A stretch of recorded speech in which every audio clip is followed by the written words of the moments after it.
What's up, family? I'm Real Mike Rob. Make sure you tuning in to the 3 Point Conversion Radio. They got all of it and they keep it funky. Let's get it.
What up? What up? What up? Man, Mr. Controversy. Did you miss me? We're back inside the 3 Point Conversion Sports Lounge. Got my guy Mace to the right of me. What up, dog? One day closer, baby. One day closer. Live football on the TV. I don't care what string in the game. We're going to see two teams, two different helmets, two different jerseys. Right. Hitting each other. Dude, I'm excited. And it's been crazy because I've been doing like the crazy countdown and folks sending me suggestions. I'm like, this is my excitement. You do you a countdown. You do you a countdown. Don't worry about my countdown. You do a countdown. Right. Yeah, but yeah, it's here. It's like we finally waited. It's here. I'm with you, dog. I'm excited, man. Just can't believe it's tomorrow, man. It's like, you know, we deserve it. The funny thing is, and then honestly, we're lucky as media, journalists, media, credentialed members, because we have to cover other sports, which keeps us busy in a sense. Oh, yeah. Because when you think about it, in February, you're like, bro, it's going to be forever till football starts.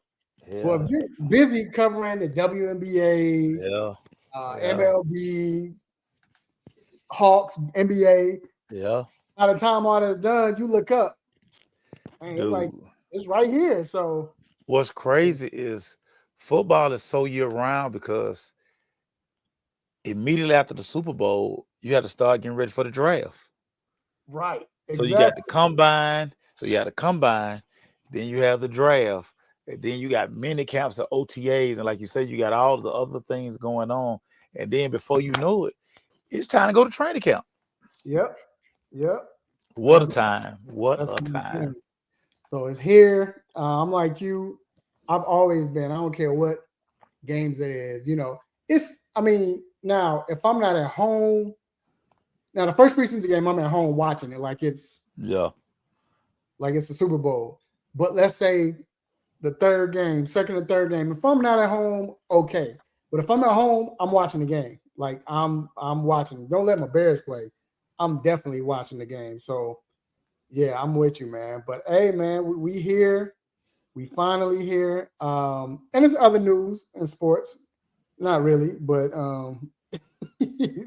not really, but we're gonna pretend it is. But how you been, man? How's everything going? Man, been good. Just baby girl in band camp. You got back to school shopping. You got the oldest job interviews. I mean, it's as a parent, this is never dull moment as a parent. Like, something unexpected can happen. You just, Right. You kind of don't even want the phone to ring because every time the phone ring, it costs $300. Every time the phone ring, it's $300, like off top.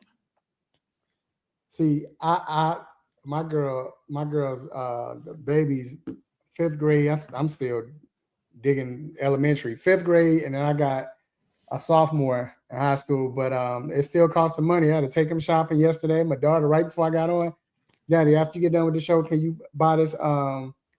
This you got to pay for this computer or this? I'm like, golly. So yeah, bro, I'm trying to get through it, man. But anyway, we got a good show lined up for you. We having some fun. What up, Victor? What up, dog? Yeah, you're right. They still not gonna win a World Series. I mean, we won one 2 years ago. I mean, relax. Or was it 3? Relax. Right. Relax. He's doing his early morning Richard Simmons workouts. Some must. Hey, speaking of that, I don't know. No age is catching up, bro. I don't know what I did yesterday. I've been stretching in the morning, so I don't know what I did. I felt something in my back yesterday, but today when I woke up, I did some of my jumping jacks and everything last night. I woke up today worse, dog. I had to pop ibuprofen before the show, man. I'm gonna take a muscle relaxer right after the show, man. Yeah, man. You gotta soak, dog. Soaking is key. Soaking is a very underrated recovery method. You gotta soak. Get some Epsom or some Dr. Teal's. Go cold tub or hot tub, it doesn't matter, but get you about a good 20-minute soak. Yeah. It'll put you back in the game. Yeah, so like I said, I'm ready. I'm ready for it. But what we talking about today, man? Football. We It's back. So much football. It's so much going on. It's back. Yeah, more specifically, and we just came up with this, man. Jim Haslam, the owner for the Browns, came up. He, I guess he took some questions like most owners and GMs do before the game, and he talked about his the pick for Shador. I guess they asked him. Yeah, and he said why he what happened and explain what happened. We're gonna go over that as far as with owners and Ben. Should they be? I mean, it's their team, but still, should they be involved in decisions and transactions and all of that good stuff or not? Also, Cam Newton last week, man. Cam came out and came up with his top 10 quarterbacks, and he Cam. He left Jalen Hurts out of it. Cam.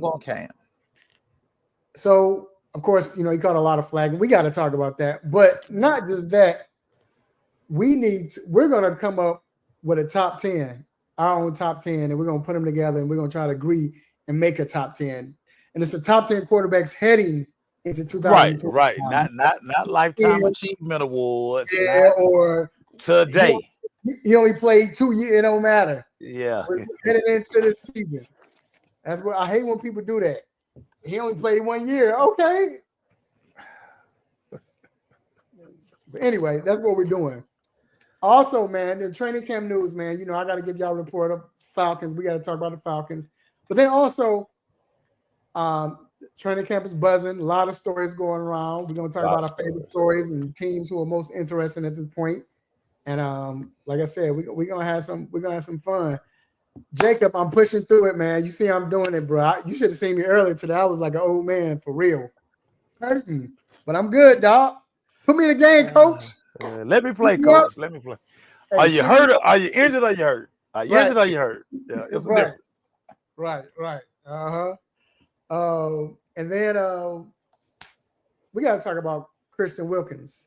That situation. Man, that guy. In Las Vegas, dog. Man, that guy's clearly an idiot, man. That guy's clearly an idiot. We have a lot of data to support that he's an idiot. We'll talk about it. Right. Yeah. Then we're gonna, what? I didn't put it on the nose, but we got to talk a little WNBA. We got to talk about that. Were you at the game Tuesday? Tough loss, lad. Oh my God, tough loss, lad. We got to talk about that. And then we got to talk about MLB, man. Basically a wrap for the Braves. We can skip MLB. For real. Now Acuna probably gonna be on the shelf, man. Throw the whole season away.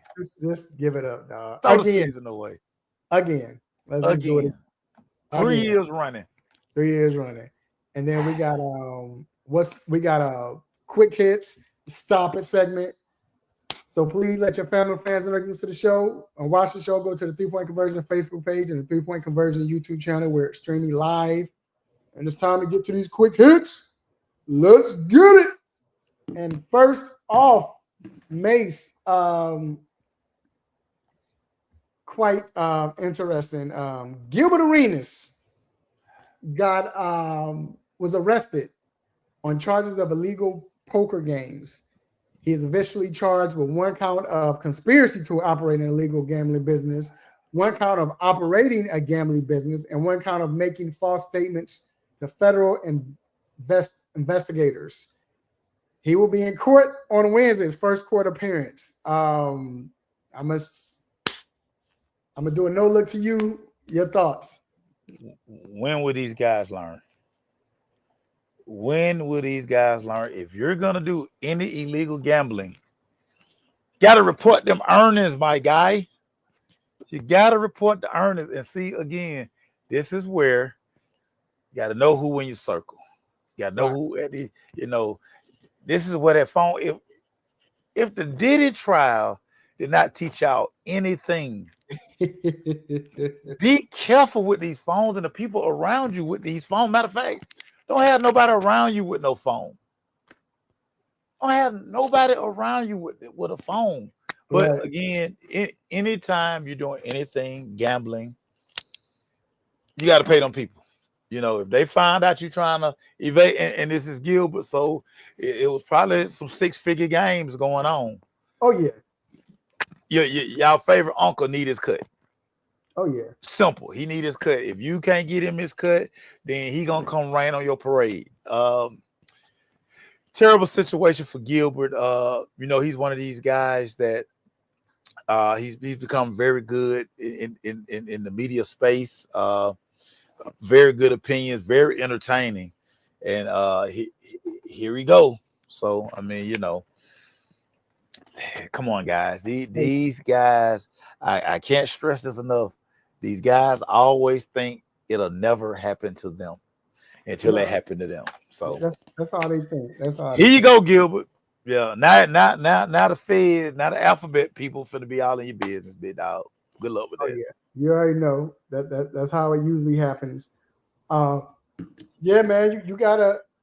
If it's that big, the crazy part is, if me and you did again, ain't gonna. Nah, because it's probably max 500 on the table. Right. Can't tax 500. They let you keep that, man. Please, that ain't even enough to warrant us driving by their house. Hey, I like this right here. What he said. With the bet you anything politician. Yeah, listen. Again, you got to know your personnel. That's one of my favorite sayings as a coach. We will have these personnel periods where we all stand on the sideline. We just call formations. Right. You got to know who going in the game. And you like, hey, you're not in that package.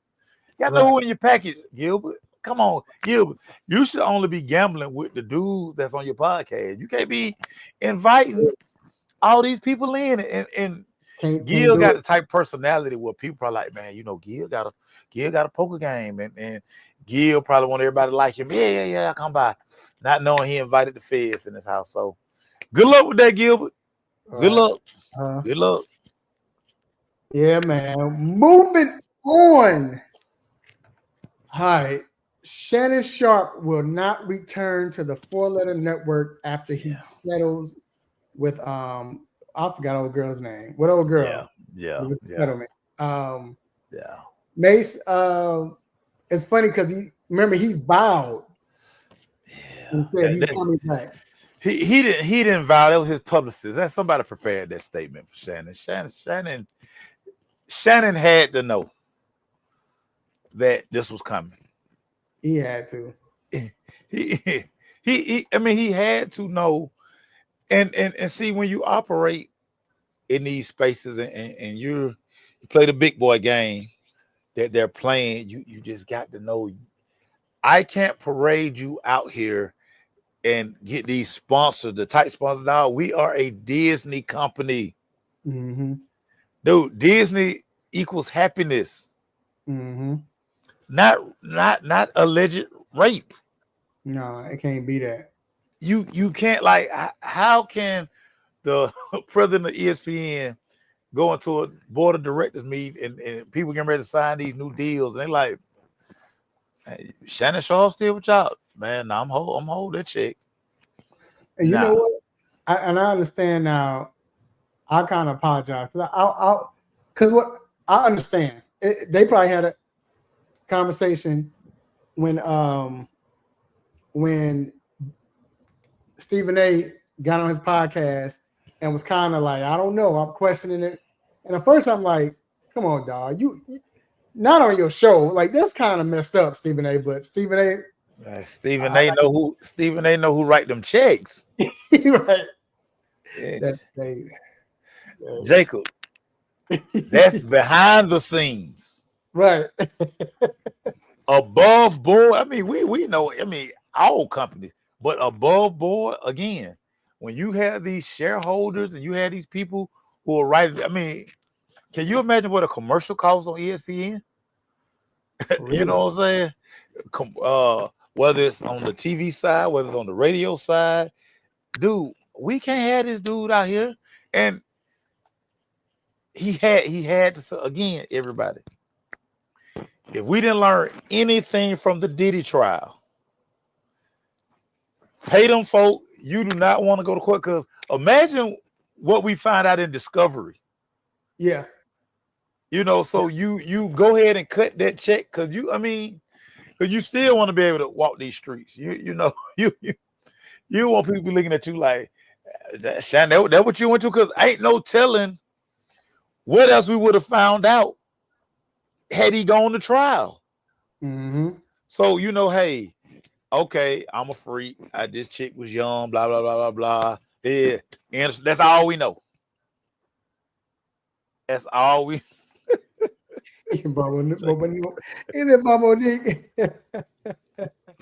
So, I mean, listen.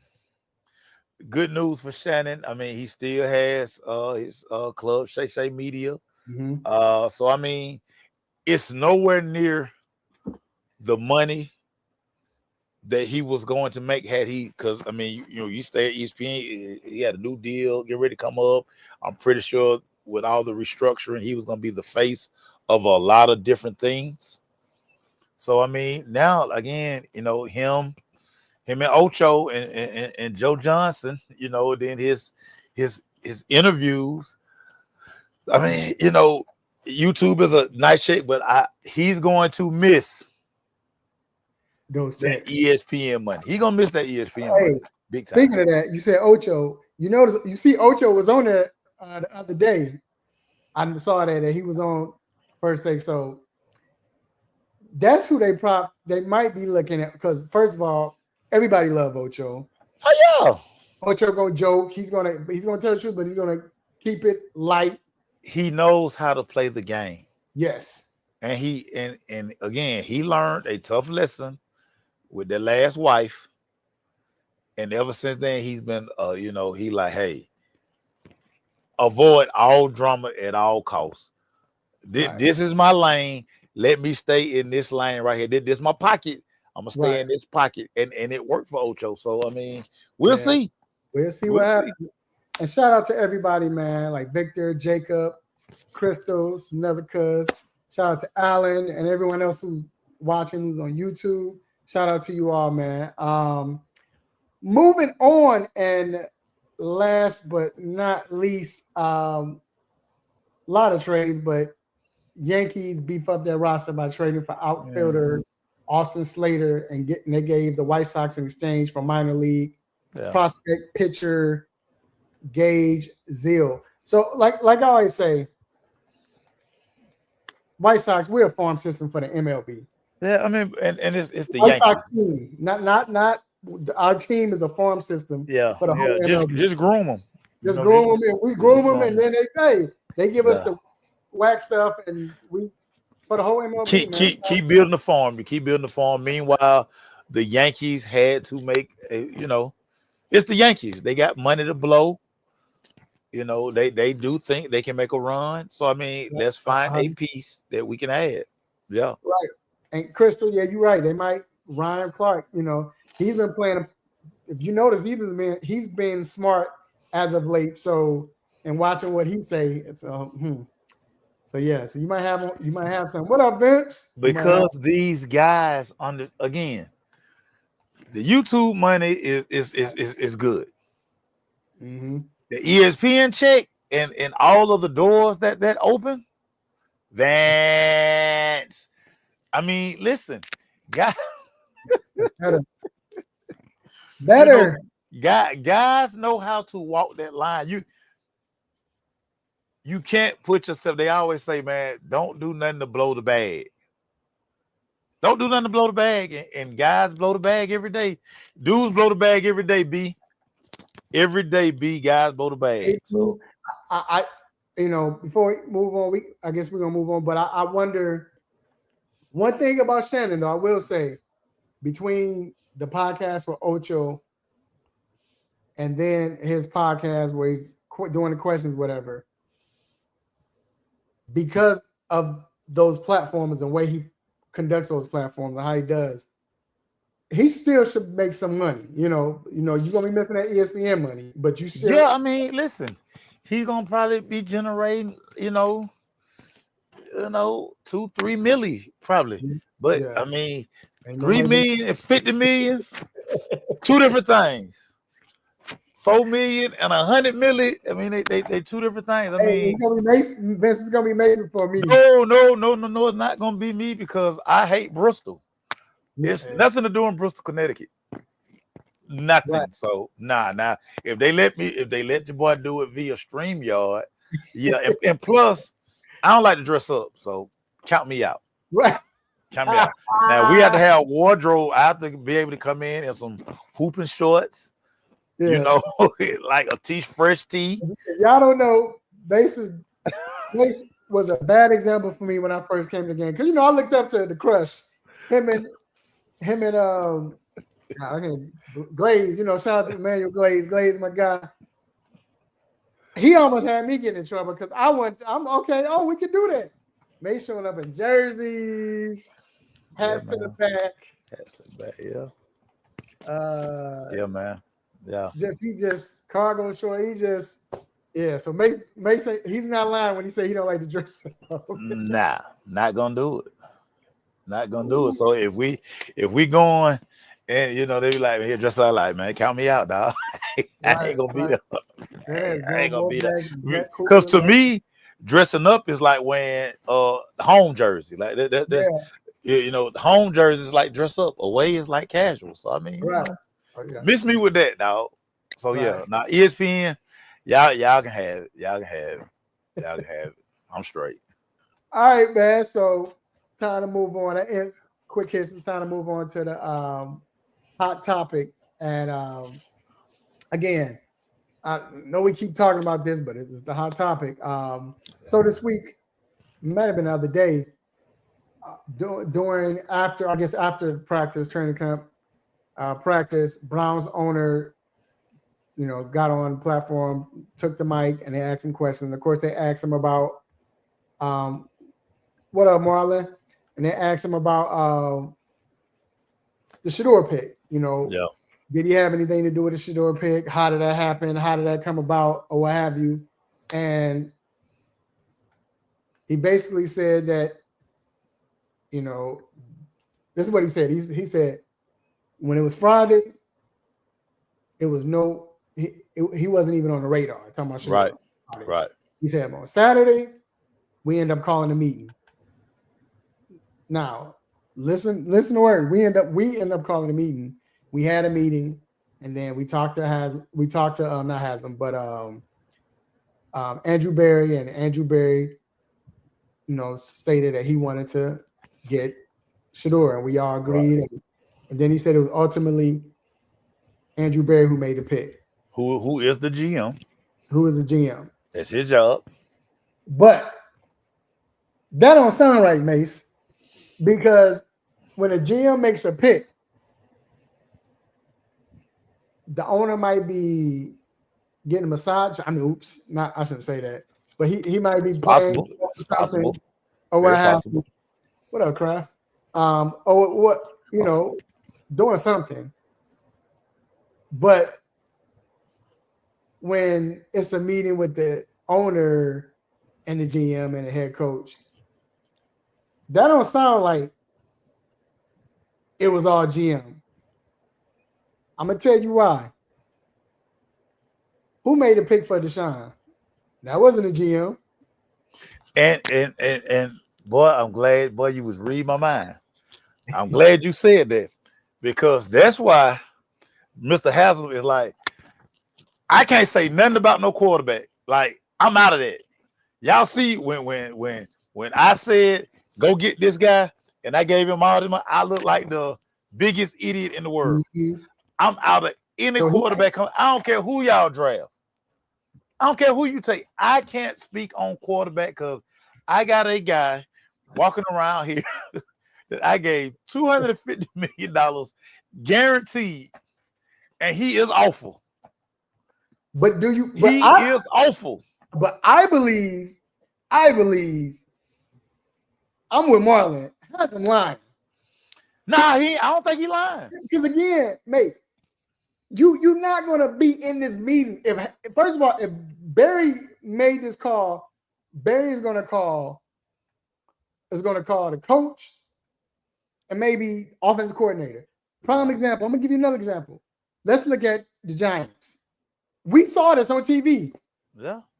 Who was in there with them and who was voicing his opinion? Yeah. It was the owner.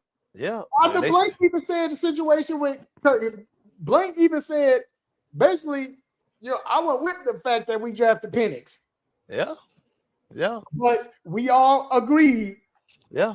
So my whole thing is for him to say it was Andrew Berry ultimately, no, I don't believe that. I believe him.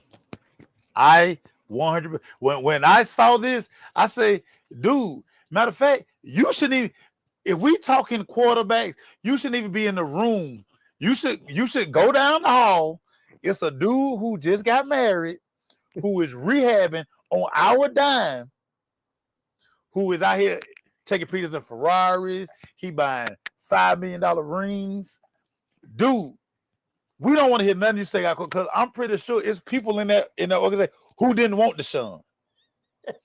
But this mofo said, bump it. And listen, they were negotiating against themselves. Nobody was giving Deshaun guaranteed money. He said, bump that. I'm giving him all of it. Because think about it. This man ain't lying, man. He's not lying. But Mace, he was the one that also made the decision to go after Johnny Manziel. Again, listen to all these idiots you're naming. But he should not be talking about quarterbacks. He learned his lesson. Do you think so? Because he has a track record. It looks like he learned his lesson. Because you know who else is like this? You know who else is like this? And not just quarterbacks, but just studs. He's one of the greatest owners ever. Al Davis. He never learned his lesson. I don't think Haslam learned his lesson. Dude, listen to what I'm telling you. There has never, ever been a quarterback get $250 million guaranteed. And Mark, this is what I'm telling you. That's my point. This guy don't even like to be seen. Like, do y'all think he wanted to be at Deshaun Watson wedding? No, he got to play the string out. This guy don't want nothing to do with football decisions. All he want to do is run his truck stops. He probably right now at one of his love truck stops eating hot dogs. He don't want nothing to do with football. I believe Jim Haslam. I believe him. So you don't think that he's saying this because of your point? I don't want y'all to know. I wasn't in it. He not now. He not. This man is not lying. He ain't lying. And look, Kraft. If they asked Kraft would have just like, no, that was him. But Kraft don't won 6 of them things. Kraft don't count. Kraft Don't count. Jimmy Haslam ain't won nothing. Hey, look, and he ain't won nothing because he the owner. No, I agree, but look, because if he wasn't lying, all he had to say was that was your boy Andrew Berry. But he had to go through a list of, when people lie, they got to tell the whole story that has nothing to do with.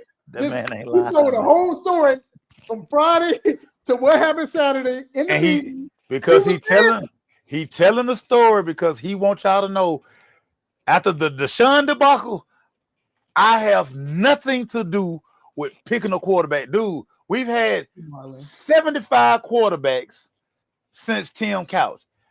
I'm done. Dog. Listen, so now when this don't work, y'all can't blame me. Can't blame me. He need to go to quarterback rehab. Because dude. Right, Marlon. Like, don't you know when you gotta start adding stuff and add a story, that's when you lying. Yeah, you gotta make up. Come on, dog. See, let me tell you something. See, I can tell, and no offense, I can tell that y'all hadn't spent a stupid, exorbitant amount of money on something that a month later you totally regret. You totally regret it. But the difference is he got all the money and he can do whatever he wants. We don't have money like that. So we understood it. This is what I'm telling you. So when you blew that money and motherfucker want to know why you blew that money, you got to tell the whole story. Dog, I got to give you every list of details as to why. And now, again, after Deshaun, after 4, dude, I don't want nothing. No, Andrew Berry was the one who drafted 30 quarterbacks in this draft. Have them like, bro, I don't care what y'all do. I don't care what y'all do. So this is why I think he has something to do with it. Marlon, Jacob, whoever listening and watching, this is why I think he has something to do with it, because it makes sense. After he let Andrew Berry go ahead and pick, first he traded for Pickett, they signed Flacco, then you sign old boy, I can't think of his name right now, number 5, the quarterback. Dylan Gabriel. Yeah. It has him like, so y'all go. We really gonna pick all these other quarterbacks, and Shador sitting right here, a number 1 prospect, and y'all not gonna get him. I don't care what y'all do, dog. This y'all team. Hey, because this y'all team. Hold on, you know what told it? Because the GM is not gonna make a pick without the coach and the offensive coordinator. You know what told it? Hold on, you know what told it? When they picked him, when you saw Stefanski and the OC, even Haslam, not Haslam, but Barry, what was they doing? They didn't clap. They was like, no. Both of them were sick. Jimmy Haslam was somewhere trying to figure out, I really gotta go this motherfucker way like that. He ain't robbed me enough. I gotta go there, and I gotta buy him a gift. Yeah, I don't care what these people do, man. Now listen, this is the thing, and this is even more reason I believe in. Have y'all seen what each team got from the revenue sharing this year? Their cut from the revenue sharing. Man, Jimmy Haslam don't care what y'all do in that room, man. Dog, I'm gonna get that 250 back, but everybody looking at me like I'm crazy. Jimmy Haslam can't even walk around other owners. At the owners meeting, I heard they were slapping him across the back of his head when people like getting up, walking by, they were slapping him upside his head because, hey, look what you done got us into, dog. Look what you done got us into, man. So I believe Jimmy, you one line, dog. I'm with you, Jimmy. So aside of all of that, do you think, even though we know that it's their team, but do you think owners need to be involved from a football standpoint? Now, if it's my team, of course, it's my team. But I'm saying from a football standpoint, do you believe that owners need to be involved when it comes to transactions or draft picks and all of that? So I have this firm belief, and y'all have heard me say this time and time again. Organizational structure matter. It's the reason you see the same organizations constantly winning, because they have a structure in place. The owner, listen, tell me what y'all want, tell me what y'all need. Y'all got it. Dog, I ain't got nothing, dog. I'm gonna get all the credit anyway, because I'm the owner. You look at what Philadelphia doing. You look at what Kansas City doing. You're starting to see what they're doing in Detroit. All of these organizations that constantly win, they don't have meddling owners. They don't have all the dog. This my GM. That's your job. This capologist. This all y'all job. I'm just gonna sit up here in this box. They're gonna put the camera on me about 5-6 times and say, owner, dog, y'all do y'all job. This is why we see the same teams win, and then all these other meddling organizations. That's why they are what they are. That's why the Falcons, the Falcons. That's why the Browns, the Browns.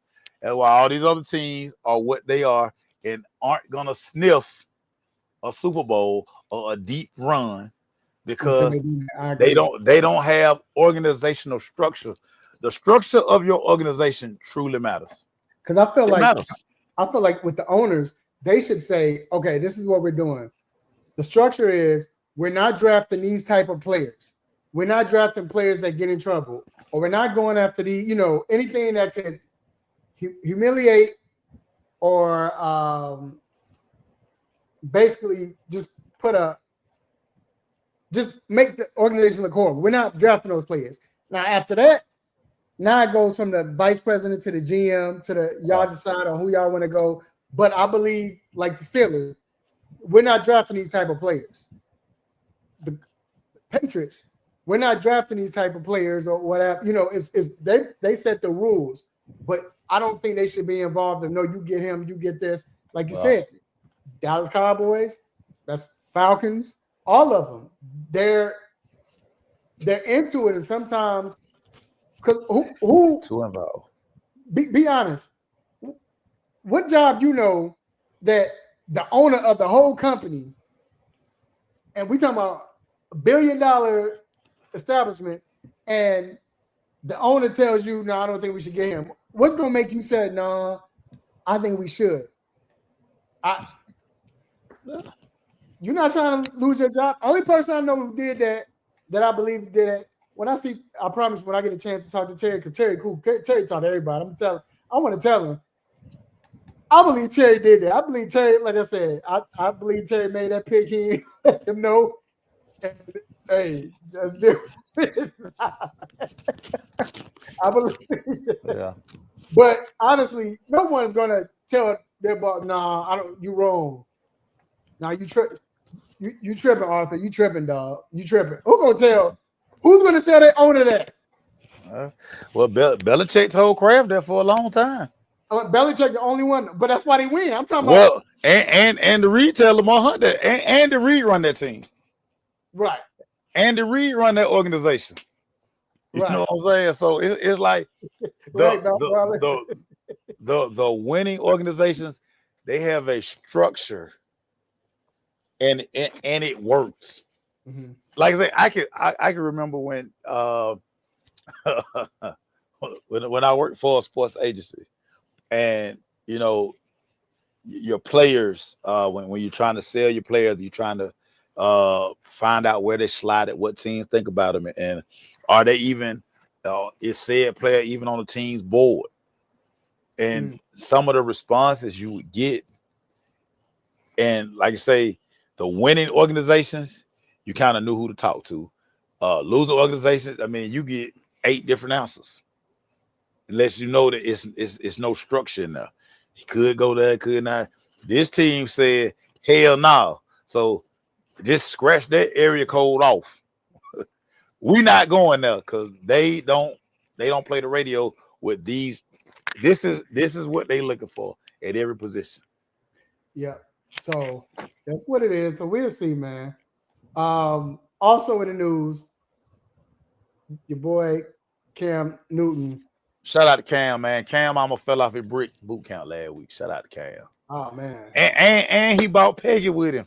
Peggy is so unathletic. Oh my God. Peggy is super unathletic. And then he tried to work out next to Cam. Super unathletic. Super. Peggy!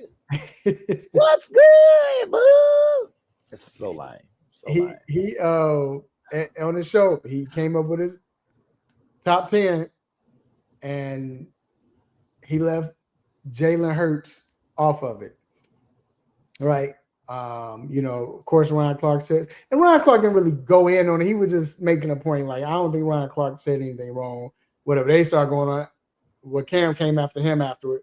Ryan knew he's trying to get that job with ESPN, Shannon's job. So he didn't say nothing back. Because Ryan will say something back. Ryan always gonna say something back. Ryan, he's not backing down, but he took the high roll in this. Yeah. Looking at the job. He did, but I was with him though. I understood. But going back to what Cam was saying, he left Jalen. So before we go to our top 10, do you think he was tripping? You think Cam Newton was tripping when he left Jalen Hurts? And not saying whether he should have put him on. I'm saying for whatever he thought of, do you understand or are you like, he tripping? So because I know Cam and I talk to Cam regularly, and he talks about it basically his show all the time. He's always gonna do something to spark debate. He knows what's gonna get everybody's feathers ruffled. And he does this often, and because he knows it's gonna go viral, and he knows it's gonna get a response out of it, because that's what he wants. He's building this iconic saga media thing, and of course he's the head of it.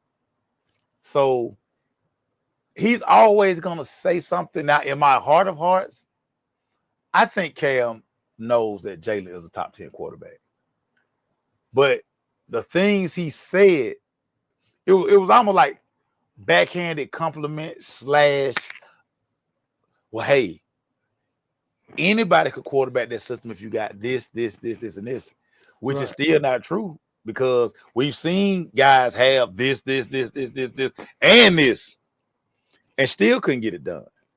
Now, Cam always comes from a perspective where he's a one of one. So he looks at, I carried everything. Okay, but in the NFL, that's not a good thing. Right. It's not. No, that's not a good thing. Like, is it?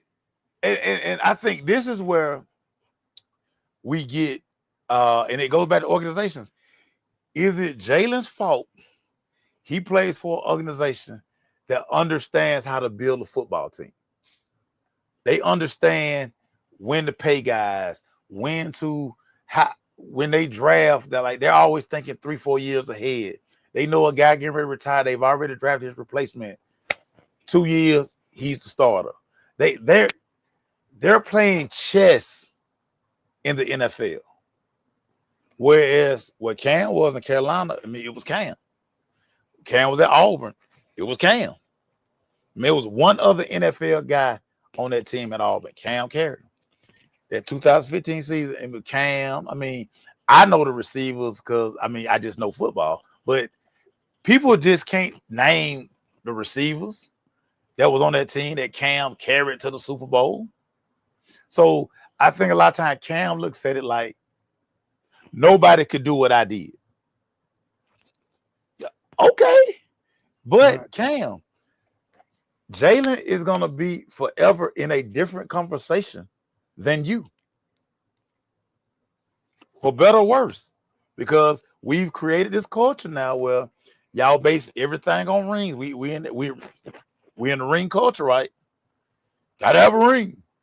Gotta have a ring. Cam, you will never have the opportunity to get a ring. I think he probably was trying to use that, like, look, that's what y'all do based on rings, but I don't put him in my top 10 quarterbacks. And I think he was, like we're about to do, going to this season. But let me tell you, this is why I don't think he was tripping. I'm not saying I agree with him. I'm not saying I disagree with him. I'm just saying this is why I don't think he's tripping. Now, when we say top 10 quarterbacks, I look at it. I'm not looking at quarterbacks, okay, but when they get in the playoffs or they ball out. Yeah, but we're not looking at it that. We're talking top 10 quarterbacks. A lot of quarterbacks is not even good, but when we seen them in the postseason, they played well. No. This is why I don't think he's tripping, because when you look at Jalen's body of work, because we are all, let's be real, when you talk about quarterbacks, we're not talking about rings, we're talking about stats. We're talking about, production, right? Besides the quarterback sneaks, Jalen didn't do anything to really wow you. As a matter of fact, the year before last, we thought Jalen was hurt. I personally did, because the way he was playing. Yeah. And when you looked at it last year, he basically looked the same. And it was like, okay, hold on. Now, you got a better running back, but he basically looked the same. He made some throws, Maceo, that you was like, what is he doing? Where are you going to? So we talking about regular season now, not playoffs. Regular season. I think we got to pump the brakes. So first I got to start with stats. You look at his stats. Nothing about his stats wow you, except for and see, we gotta throw that away, because I think the one stat that gets overlooked the most by quarterbacks, and we don't talk about it enough, wins. All this guy does is win. He won in high school, he won in college, he's winning NFL. Dude, if we keep it a buck, he should have 2 Super Bowl MVPs. No, he should. But again, see, you got players. That's why I mentioned you got players, and I'm just using this. Like I said, this is not my belief of him, but this is what I'm saying. Is if I'm looking at it as overall, you got players when they get in the playoffs, good or bad, in the regular season, these quarterbacks turn it up. That's just they're a different quarterback when the game, like you said, he's a winner. And they can't get to the big game. But listen, and they still can't get there. Well, right. But you look at, like I said, I'm saying you look at the regular season. You look at the year before last, it wasn't a regular. But like I said, I said he was hurt. But then you look at last year, nothing he did wowed you at all. At all. I'm gonna disagree. If you look at his stats. But see, we gotta stop doing that. See, that's what we gotta stop doing. Fantasy football got everybody tore up. I don't care that he only threw for this many yards. Go watch the games. That's how he controls the game. That's the quarterback job. You're right, but if that's the case, then we wouldn't say a Sam Darnold or a Dilf or these other quarterbacks that didn't do well. That's a game manager. He's just a game manager. We got to take that away too. And I'm talking as the masses now. We got to take everybody's a game manager. Every quarterback is a game manager. No, you're right, but I'm saying every quarterback is a game manager. But when I say the game manager, we're talking to quarterbacks. He's just there so he won't make mistakes. He's just there. No, we got to take all that away too. So, but that's why I'm saying, as a whole, this is how everybody looks at it. Dude, so you can't name 10 quarterbacks better than Jalen Hurts. You can't. No, I'm not saying that, but I'm just saying. That's what I'm saying. So no, he was tripping. I'm tripping. I understand why he's saying that, because if you look at the production and the stats, and you look at the fact that, because now I'm about to get real, I don't want to say petty, but it's like, all right, you're going too far. Again, this is not Raphael thinking this, Mr. Gunn, but this is just how everybody thinks or what they can say. This guy had over 2,000 yards rush. Running back ran over 2,000 yards. Yeah. That's it. He only threw for 2,800 yards. Yeah. It's certain stuff. I'm saying this is how they look at it. So if we're putting all the bad stuff about just other quarterbacks, as far as he's a game manager, he doesn't have a strong arm. Yeah, he's winning, but he's not this, he's not that, then you got to put the rest of the stuff too. That's got to qualify for Jalen and all other quarterbacks. So that's why I say. And with all of that, this is why you don't. That's why I don't talk football with Joe Schmo people, because they're not looking at the game. Like, okay, he had a guy run for 2,000 yards, but do y'all know why he had a guy run for 2,000 yards? Because the quarterback will make your, like, you better stay back. You can't bring that eighth man down, because if you do, the quarterback is gonna shred you on a deep dig route to 6 or 2-11. He gonna kill you with the tight end to the corner. That's why he ran for 2,000 yards, because he got a damn 7. He got a light box. Because you can't bring it. You cannot lead AJ Brown one-on-one. You can't do it. No, you can run for 2,000 yards when you ain't got an 8-man box. But see, and that's the problem too. See, so now you tapping into something else.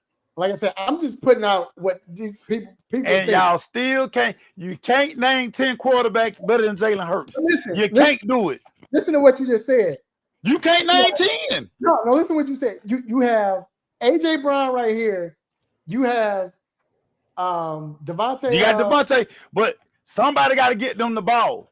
So you think Kirk Cousins could have got them the ball? You think Kirk Cousins on that team could have won a Super Bowl? No, you don't. You don't. But not in the playoffs. Not in the playoffs. But he couldn't win with that team. Kirk, hey, I guarantee you this. Kirk was throwing for more than 2,800 yards, and Kirk was throwing way over more than 8. Because you got them. Like and what has that done for Kirk Cousins besides getting paid? So and I'm gonna put this right here, and see, this is what people think. TJ, you sound crazy. I'm gonna tell you sound crazy, because you could have named 20 quarterbacks better than Brad Johnson. You can't name 10 better than Jalen Hurts. You can't. And if y'all think y'all can, I got some oceanfront property on Old National Highway to sell you right now. So, you can't do it. Let me ask you this, and then we're going to our whatchamacallit. And I'm gonna do y'all one better before we get into that. Everybody, listen. It's only 4 elite quarterbacks in the NFL, period. It's only 4 elite quarterbacks. End of story. So listen. No, let me say this though. Look at a quarterback like Rich Gannon. Rich Gannon, throughout his career, was garbage. He was not garbage. Stop it. He was not garbage. Through his career? He was not garbage. Mace. Stop that. He was not garbage. Oh, Mace, remember, I'm going through the seasons right now as we speak. I'm in 90s. Gannon was not garbage. Listen what I'm saying. Listen what I'm saying. When you're looking at stats and how he played, his first 7 years in the league, he was horrible. He overthrew. He was this, he was that. But what happens when he goes to a good team with good coaches? Now and again, he balls out. He's the MVP. So that's Rich Gannon fault. No. What I'm about to say. No, listen to what I'm about to say. My whole point of saying is, and you kind of just said it, it's not necessarily because of the quarterback you are. It could be the system. It could be the players. Your system matter. Your coaching matter. Organization matter. We seen it last year. We seen it last year with a couple quarterbacks. We seen it with your boy that's in that just went to Seattle. That was in Minnesota. We saw it with him. You're right. So it's a lot that goes involved. So like I said, so I can understand if somebody would look at what Jalen Hurts did last year, even the year before last, and say, I don't believe he's top 10. I can see why they're saying that. Now, am I saying that? I'm not saying that, but I can see why they say that. I can't see why they're saying it. Whether I agree with it or not. I can't see why they say it, because like I'm gonna say, name them. No matter of fact, let me find Cam Newton list. Lord, let me find Cam Newton list. Yeah, he was. I don't know. I don't know. But again, y'all have to understand Cam to understand what Cam would do. Let me look at Cam Newton top 10 list. Let me find his list. Because we talk about Rich Gannon. Rich Gannon only had 3 good years, I believe, in his career. Rich Gannon was not garbage. I'm just telling y'all that he not. But when he played in that system was perfect for him. It was, and it brought out his greatest assets. You know, 1, 2. It's 3 quarterbacks on this list right here. That 4 quarterbacks on this list that Jalen Hurts better than on Cam list. What? I'm gonna push Cam off. I'm gonna push Cam off the brick Saturday. I can't wait to Saturday. I will cuss Cam out. Okay, cuss so Cam out. All right, so let's do our list. Oh, man, Cam smoking dope. Cam gotta stop it. So Mace, so you said from the get, we're gonna the top 4. There's only 4 elite quarterbacks in the NFL. We're gonna take them Period. off. Lamar, Mahomes, Josh Allen, and Burrow. They're off the list. The only elite quarterbacks in the NFL. Yeah, we already named them. They're 4. So we got 6 more to go. So who's your first you adding? First guy I'm adding. Let's see here. Let me look at my list because you ain't got to go by order, but I'm just saying first guy you adding though. First guy I'm adding on my list, I'm going Jared Goff. You going Jared Goff? I'm going Jared Goff. I got Jared Goff. Tell me why you got Jared Goff. I got Jared Goff because Jared Goff is deadly accurate with the football. Great decision maker outside of that damn Washington Redskin game.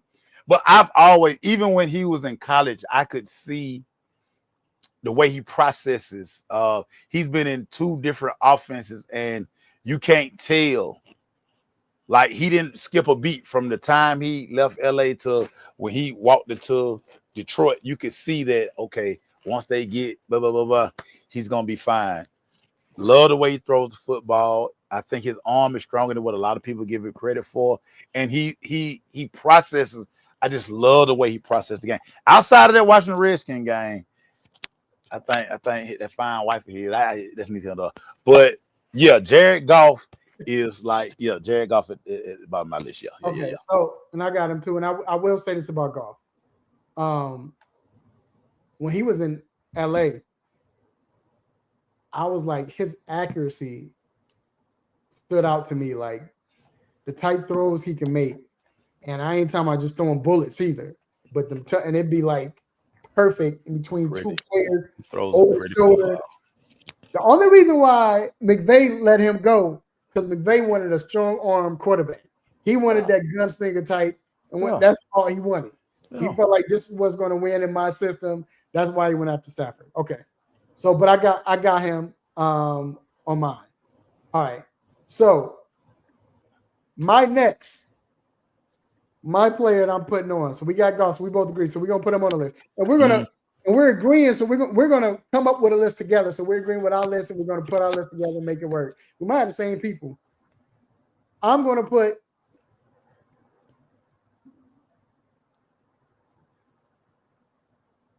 I agree with Jalen Hurts. I'm putting Jalen Hurts. And this is why I'm gonna put Jalen Hurts on. So that's why I said I wasn't saying this is what I was saying. The master's saying I wasn't saying this. This is the thing about Jalen Hurts. It just can't be about stats. And when you do look at his stats, he only threw for 2,800 yards. I think under 3,000, which is crazy. Yeah, but they also blew out like 14. So a lot of games he played the third, fourth quarter. Like people not even taking that consideration. But I ain't gonna hold y'all. He threw 68%. He threw 18 touchdowns, but he only threw 5 picks. So that lets me know. And he had I think he only threw for like 322 attempts. When most quarterbacks getting 500. Yeah. So that lets me know if he was to throw more, maybe way more efficient. Way more efficient. 4 touchdowns. He might if you look at what his ratio now, 18-5, it might have been a 38 to 12, 11, 10, and that's still great. Yeah. So look at so that's why I got So that's why I'm putting Jalen. Do you have Jalen in your list? We gonna put him on the list? I have him on my list, but not this low. No. No. I ain't even going by order. I'm just Yeah. He's on my list. Yeah. okay. Yeah, I'm not going by order. Oh yeah. Jalen Hurts is again not gonna find too many. It's only Right. you can't name 10 quarterback better than Jalen Hurts. Everybody, Right. I'm sorry. Like so right now we got 5. We got 6. We got the 4 elite. Mahomes, 4 elite guys. Yeah. Yeah, the 4 elite guys we know, Burrow, all Yeah. them, and we got Goff and Jalen. Yeah.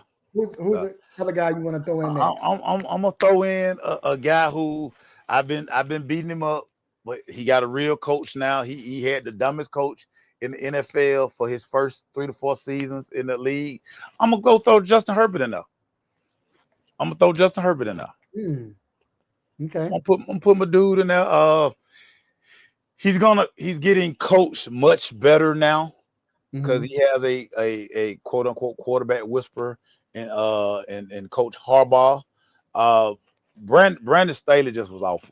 Brandon Staley was awful for this guy's career.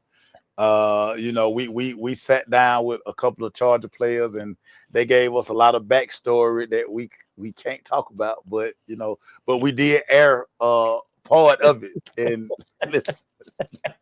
listen, just know that the LA Chargers under Boo Boo Staley was a 7-ring circus, right? And he was the ringleader of all of it, right? Boo Boo Staley. But man, I like Justin Herbert, man. He has all the tools, athletic, got to stay healthy, but he got a gun, can throw the ball on the run. He just needs a little more consistency with his weapons. I mean, he need Quinn Johnston to become a first-round draft pick because he on bus alert. They struck it big with Ladd McConkey. They added a running back from North Carolina. Najee hurt himself in a firework accident on the 4th, so we don't know his status. But yeah, I got Justin Herbert. I'm gonna put Justin Herbert in there. After years of beating him up, he's earned my respect. So I don't have him. I didn't put him in my quarterback. Wow. I wanted to, but I'm gonna tell you why I didn't. But you kind of might have talked me into it. We're gonna see who I'll take off my list, whatever. The reason why is because you're right. He has a coach, whatever. I still didn't see him take that next step last year. Yeah. I didn't see him take that step, but it was first year. But just with his weapons, I like Ladd, but everybody else hadn't gotten there yet. So with his weapons, and I still think he's learning, which he's going to get coached up. Harbaugh's going to get him right. Oh, yeah. So I understand your potential, what you're saying. Think when it came to end the games last year, it was certain times where he messed up. He still threw that pick. He still tried to force it. So I didn't put him in this one, but I might. I thought about it. But I'm gonna put him on hands though. So I'm gonna put Baker. I got Baker. I got Baker on my list. I got Baker just because Mayfield. First of all, Baker is he's an old school gunslinger. I don't even think we have any old school gunslingers. I mean, he has gunslinger tendency. He's not a gunslinger. He has gunslinger tendency. He's not a gunslinger because he actually takes care of the football. So he's not a gunslinger. But when I mean gunslinger, and because most people equate gunslingers with throwing interception, but gunslinger is I can make every throw. Yeah. I'm going to try to make every throw. He don't, but see, that's the thing. He don't try to make every throw no more. This new improved Baker, and it shows because he's taking care of the football. Right. He don't take the chance that he used to take. See, this is what I love about Baker too. Well, he got receivers now, though. But go ahead. Well, it ain't somebody that got receivers. And Marlon tell you, I talk about this all the time.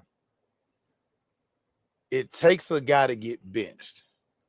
It takes a guy to get everything taken from him for him to look at the game from a different perspective. And then you start understanding, that's how you play quarterback. That's what I'm supposed to be doing. But wait. That's how I can be mentioned in the same breath as these other guys. But do you really think? I don't think it was the fact that he got. I mean, that could help too. Yeah, he bounced around. Baker was on his way out the league. But I don't think he was. I think we wanted him to be out the league. Nah, we didn't want him out the. He wasn't gonna be thrown out the league because he was a number 1 overall pick. But teams, listen, if he hadn't landed in Tampa after the Carolina thing, dude, people were damn near done with Baker. No, and they probably was done with it. But what I'm saying is, as a starter, they were done with Baker. But I think he was one of those players because, again, social media and these media people. I don't listen to that. But no. But I'm saying it affected him. The media people affected him because they start talking bad because they start saying stuff on social media. But you think about Baker before he got hurt that year with Cleveland, the Cleveland Browns when he got hurt, he didn't. The year before, he took his team to playoffs, almost beat Kansas City. The next year, he gets hurt and he tries to play hurt. That's what messed him up. It wasn't because he played. That was dumb. That was dumb. But I'm saying it wasn't because he played bad. That's what I'm saying. It wasn't that Baker was horrible. No, because he just had a great season. He got hurt. But after he got hurt, Cleveland was like, no, we're shipping you. We're going to get Deshaun. So we're going to trade you to Tennessee. Not Tennessee. Was he in Tennessee? He was in L.A. L.A. No. Before he went to L.A., he was in Carolina. Carolina has a bad team, bad coaches. Remember, the coach got fired. Well, he went from L.A. to Carolina. No, he went to Carolina to L.A. You sure? Yeah. He started in Carolina. Remember, he got traded in the middle of the season to L.A. Remember, he played that Thursday night game. And he ain't been there. Yeah, that's right. So, I was in yeah. But he went to one bad team to another team that everybody was hurt with these young rookies. So it really wasn't that he was playing bad. It's just he was in bad situations. So and I think it did help him. No, you're right. It helped him, but I don't think it's because he got benched. I think it was more because he finally got to play with a team that was good. And he had weapons. He also learned. He finally learned. He learned too, but it was you have to learn. See, and again, you have to learn how to play quarterback. And it's just always crazy because, and I always like to hear people, it's an art to playing quarterback. And it's a light bulb that has to go off. The game has to finally slow down for you.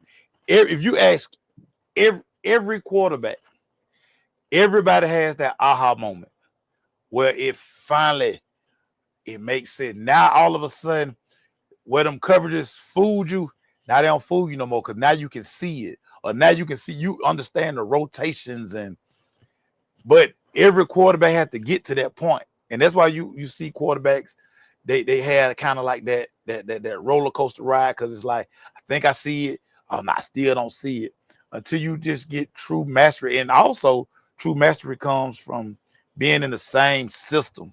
And now Baker has a home now. Yeah, he has. So it's like now you can, no matter the OC, we pretty much got the same system, and now we can just add on to the system. I think people, I used to always laugh about.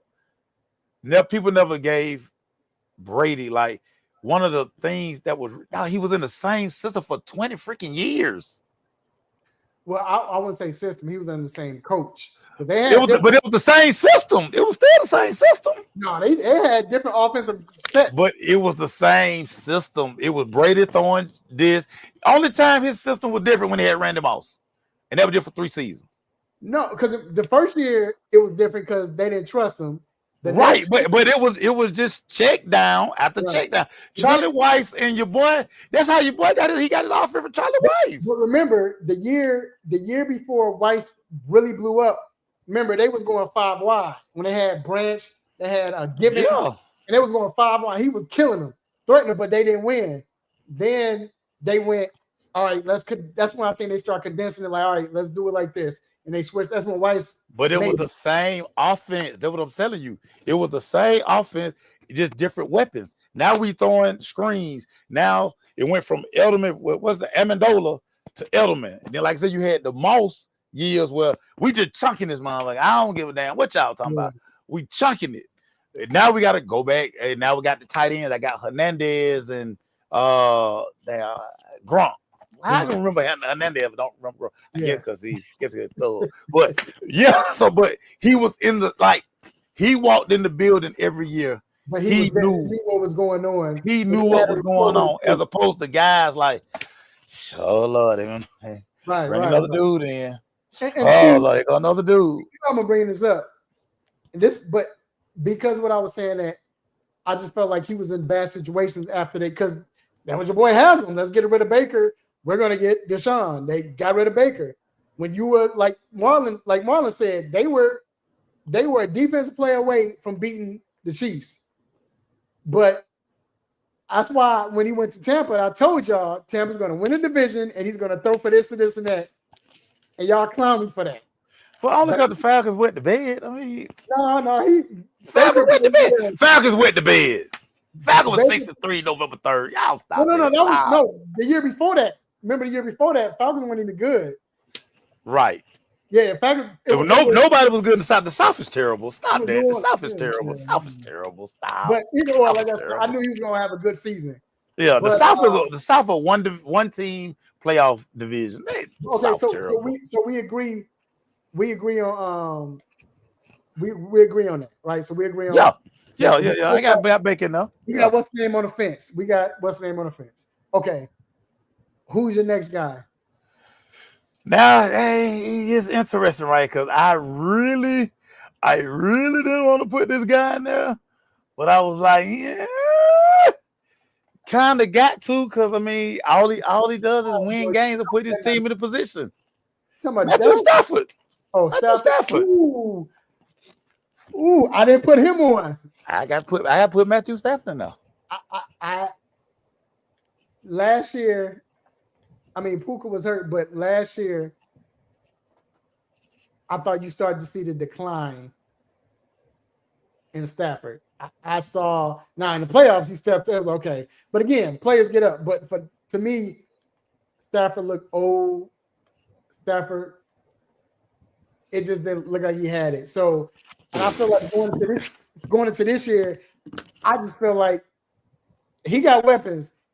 I don't know. It's remain to be seen. But I had him right there too. It was like, so I'll put him on the side because I told him, I said I might put this. I had him right there. So he edged out a couple of guys. He edged out a couple of guys for me.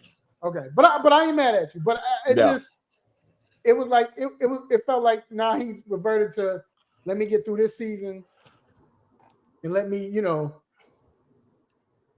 get through the season, because I don't have Stafford. So you would stop. So you can't name 10 other guys better than Stafford. Come on. But that's why he said he's Stafford, top tier quarterback. I mean, he is. I got going into next year. Yeah. I got to put Jalen Daniels outside looking in for me. What? What he did last year? It's 1 year. There you go again. We talking about going into next year. That's what I'm telling you, dude. What do everybody say about quarterbacks in year 2? They all go through it. Y'all told me last year after CJ Stroud rookie year, hey, he's gonna be an MVP candidate. Man, CJ Stroud was running for his life last year. But we have to stop. But the difference in Stroud, though, let's keep it a buck. The difference in Stroud what's the difference? His offensive line was horrible, and every receiver he had got hurt. So okay, so we just think Jaden Daniels. So we think everything gonna be roses for Jaden Daniels this year? No, I'm not saying that, but they built up the offensive line. They did build up the offensive line. They kept the OC, which he got a fire OC. Yeah, and he got a disgruntled. He got a disgruntled wide receiver. Disgruntled who want 40 million, and he's not gonna get 40 million, so he's gonna be disgruntled all year. You got a Debo son. You got Debo is a gadget guy. I don't know why people think add Debo and your offense is gonna explode. That's why San Francisco was like, bye Debo. But Debo ain't like that. But you gotta understand, Debo is with whatchamacallit, the OC. So you know he was with a better OC last year. Yeah, but first of all, we know Debo was 255 pounds playing. That's on Debo. That's on Debo. They say he's 15 pounds lighter now. So he say until the season starts. By December, he gonna be 245. But this is why I got Jaden though. He's on tape, and I don't think. Yep, Marlon, that part right there too. But listen, I don't think that it's going to be where he's going to wow us. And remember how we was wild? Like, oh my God, I never seen. Yes, they're going to have different sets for him. He might struggle in the beginning because I've said this before. He's going to probably struggle in the beginning at first. But what he has that, to me, what Stroud doesn't have is this calmness about him. This I never panic. Who cooler than Stroud? I think they trying not calm. No, I think Jaden's more. I think Jaden's more calm than Stroud. Hey, look, we saw it last year. You never seen Jaden get razzed. Matter of fact, I didn't even see we got to see this year. But I didn't even see it in preseason rookie. When Stroud first came to the league last year, Stroud, I was like this big at first, the first 2 games, and then he calmed down. Yeah, and they were winning, and they were winning. No, he was rookie of the year. He was rookie of the year. What are we talking about? I'm saying not the first 2 games. But what are we doing? He was rookie of the year. What are we doing? He ended up balling out throughout the season. Yeah. But what I'm saying is Jaden, from preseason on, you never see him rattled. He always looked like he was in control of the game. And now we know that because his mama don't let him do nothing. So that's why he like that. So I mean, but we know that now. Right.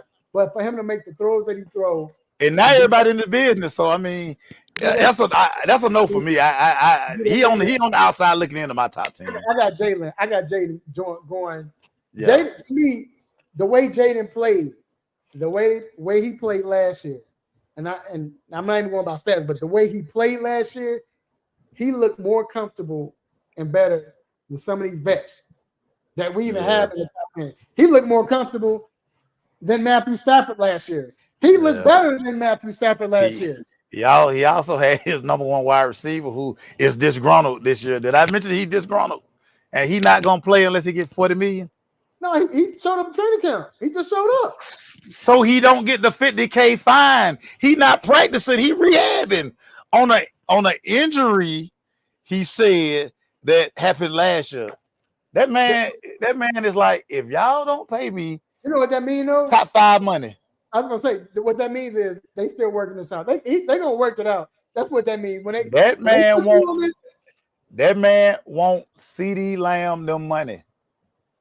I think they better give it to him. He won't Jamal making 40, Justin making like 38, CD making like 38. He want 38. I think and AJ Terrell put them straps on him last year anyway, and that's when he was happy. So a disgruntled wide receiver is not running a good route. So I'm telling y'all that now.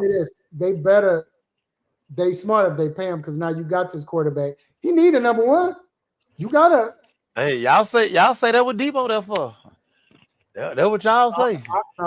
They know y'all. I ain't saying that. Nah, I ain't talking about you. I'm talking about. We got Debo. Remember when Debo go, man? We got Debo. Okay, it don't mean nothing without Scary Terry. It don't mean nothing without Scary Terry. Who's your last quarterback? So my last quarterback on this list. Where my list go? I'm back on Cam list. No, what's my list? Let me go then. Go ahead. My last guy. This is hard because it was between. I'm gonna name 4 quarterbacks that it was Stafford, Herbert. I got Stafford in there. Stafford, Herbert, Purdy, and God,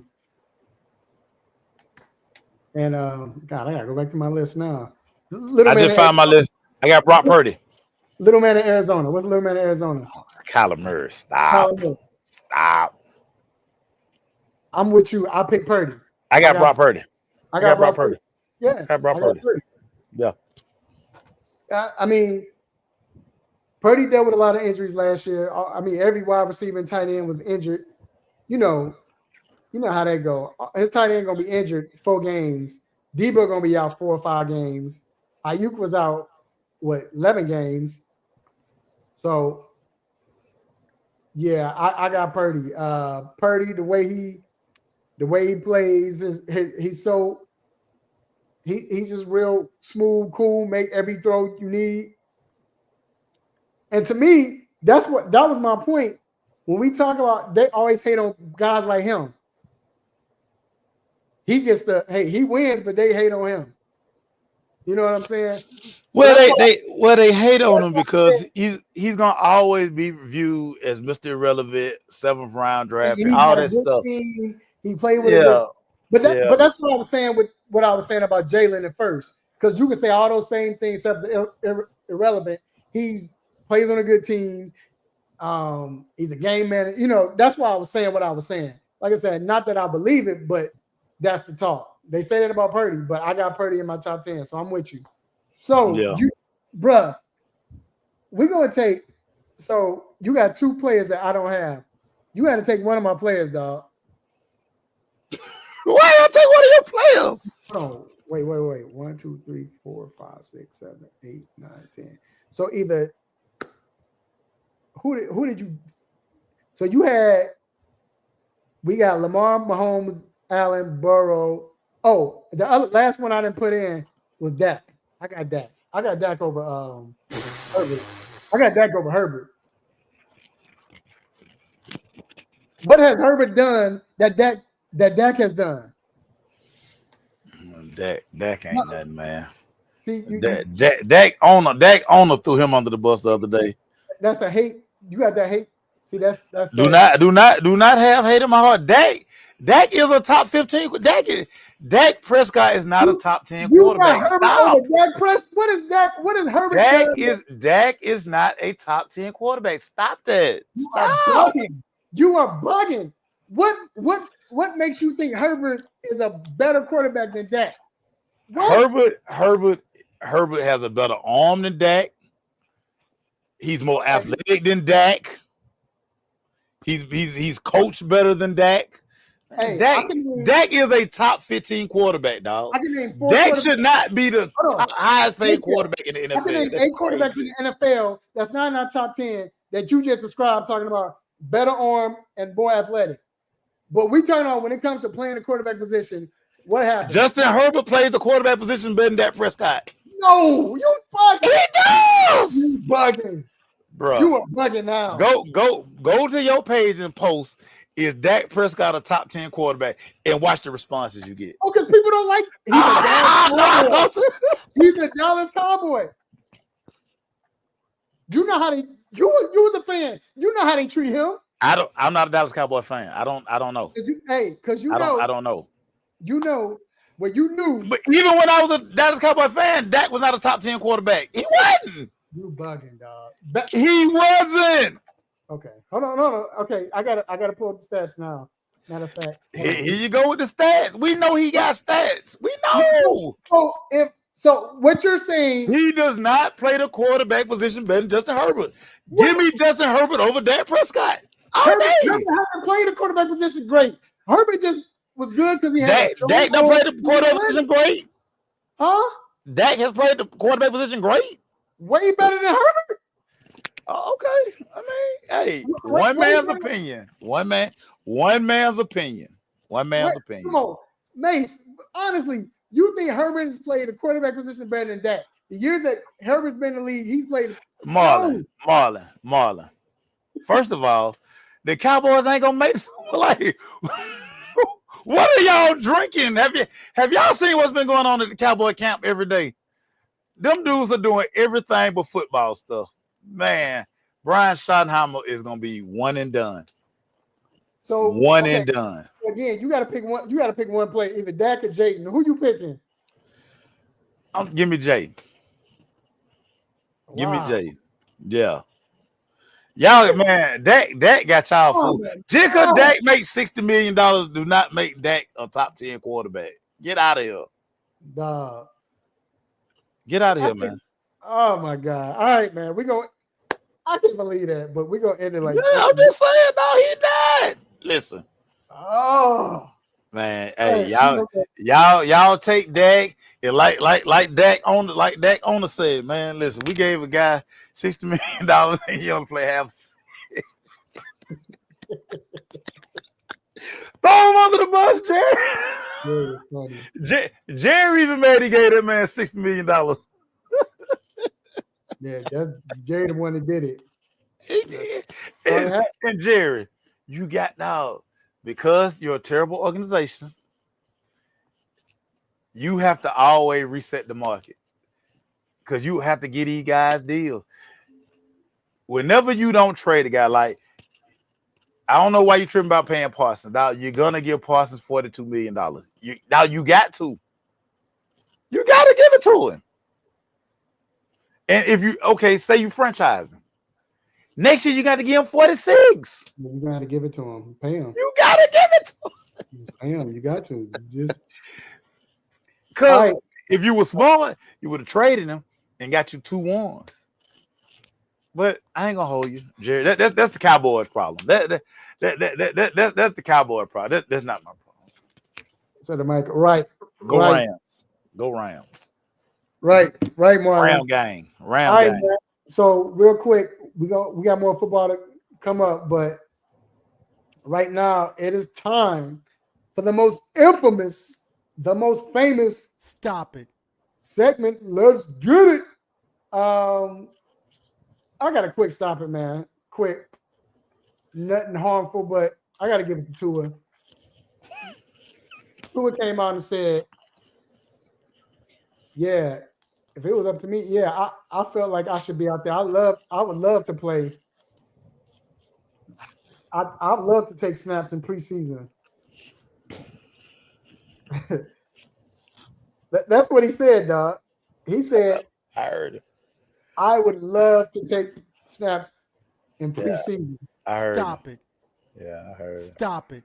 Yeah. We don't want Mike McDaniel saying we are paying our quarterback some odd million. He only played 1/3 of the season every year. Mike McDaniel gonna get fired quietly. Shoot, at this point, I don't see why, because it ain't his fault. It's get another quarterback. The quarterback keep getting hurt. Hey man, Mike McDaniel gonna get fired. Can't fire the quarterback. They're gonna fire the coach. Mike McDaniel gonna be out of there. You're right, but it ain't his fault. It ain't his fault. Well, he said pay him. He said that's his quarterback. They're gonna fire Mike McDaniel. Out of here. Out of here.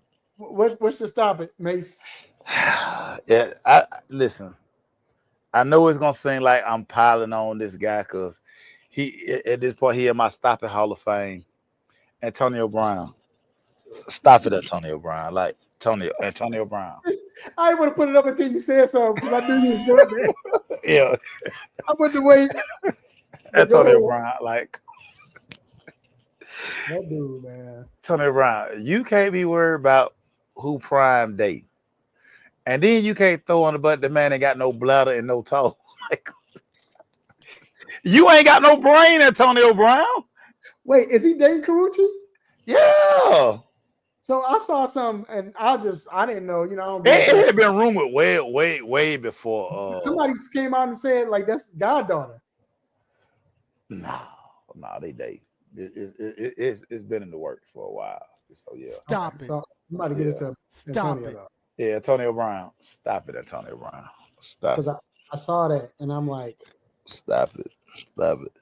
all right, I do want to ask y'all this real quick, cause all right, go ahead. and we had a serious group debate, and it got heated. Like people finna move furniture.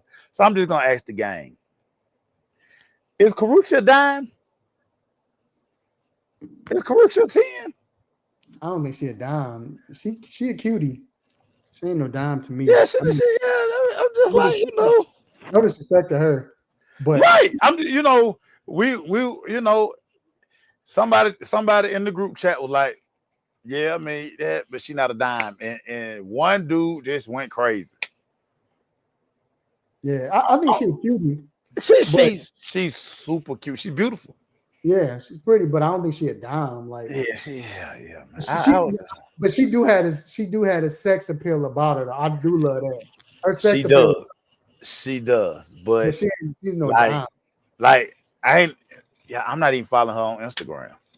Nah, yeah, right. Yeah, She don't come across. She don't come across my timeline. not then to us maybe. I mean, not that we don't mind because there's some younger women that we see that's bad and we like, yo, but she got this young thing about it to me. Like I don't know. I had a partner who he was ready to fight the whole group because we were like, man, it's a cutie pie for sure. Like, yes, you would walk around and hold her hand. Yes. But no, I don't think. Yeah, But like dime? no.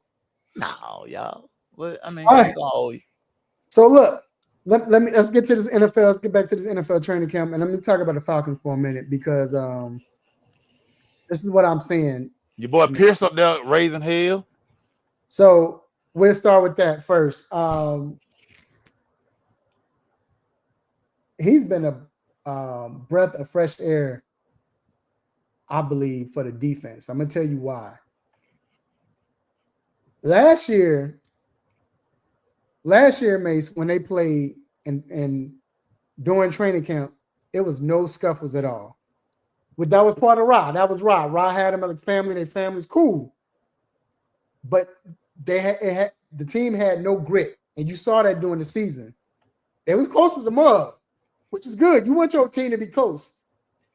And even last year in training camp, when they did the team practices against Miami, they fought them, which is good. But still, the team really didn't have any grit at all. But this year, it's been 4 scuffles already. Without passing with scuffles. Yeah. Chris has been in it each time, and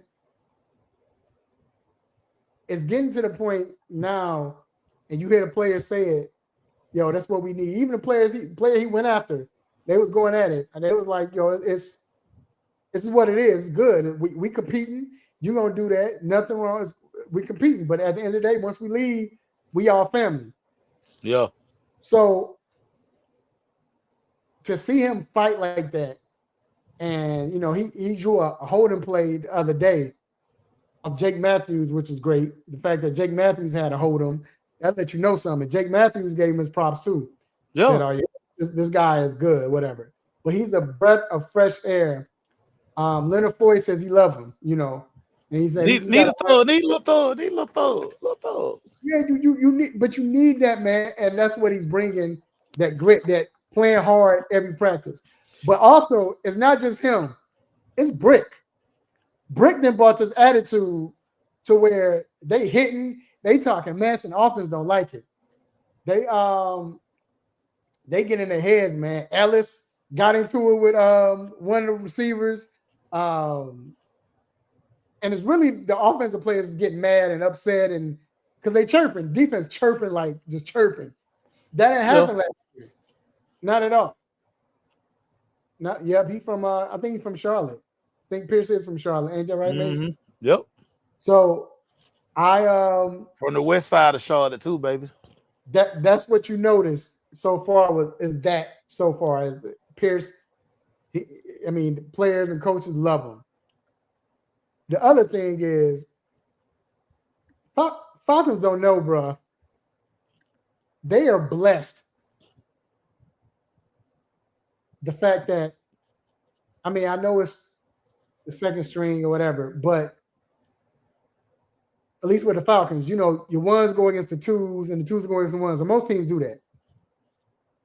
But when your scout team or number 2 quarterback, the number 1 defense going against is a 10-year NFL vet, it's Kirk Cousins. And he's diming them up.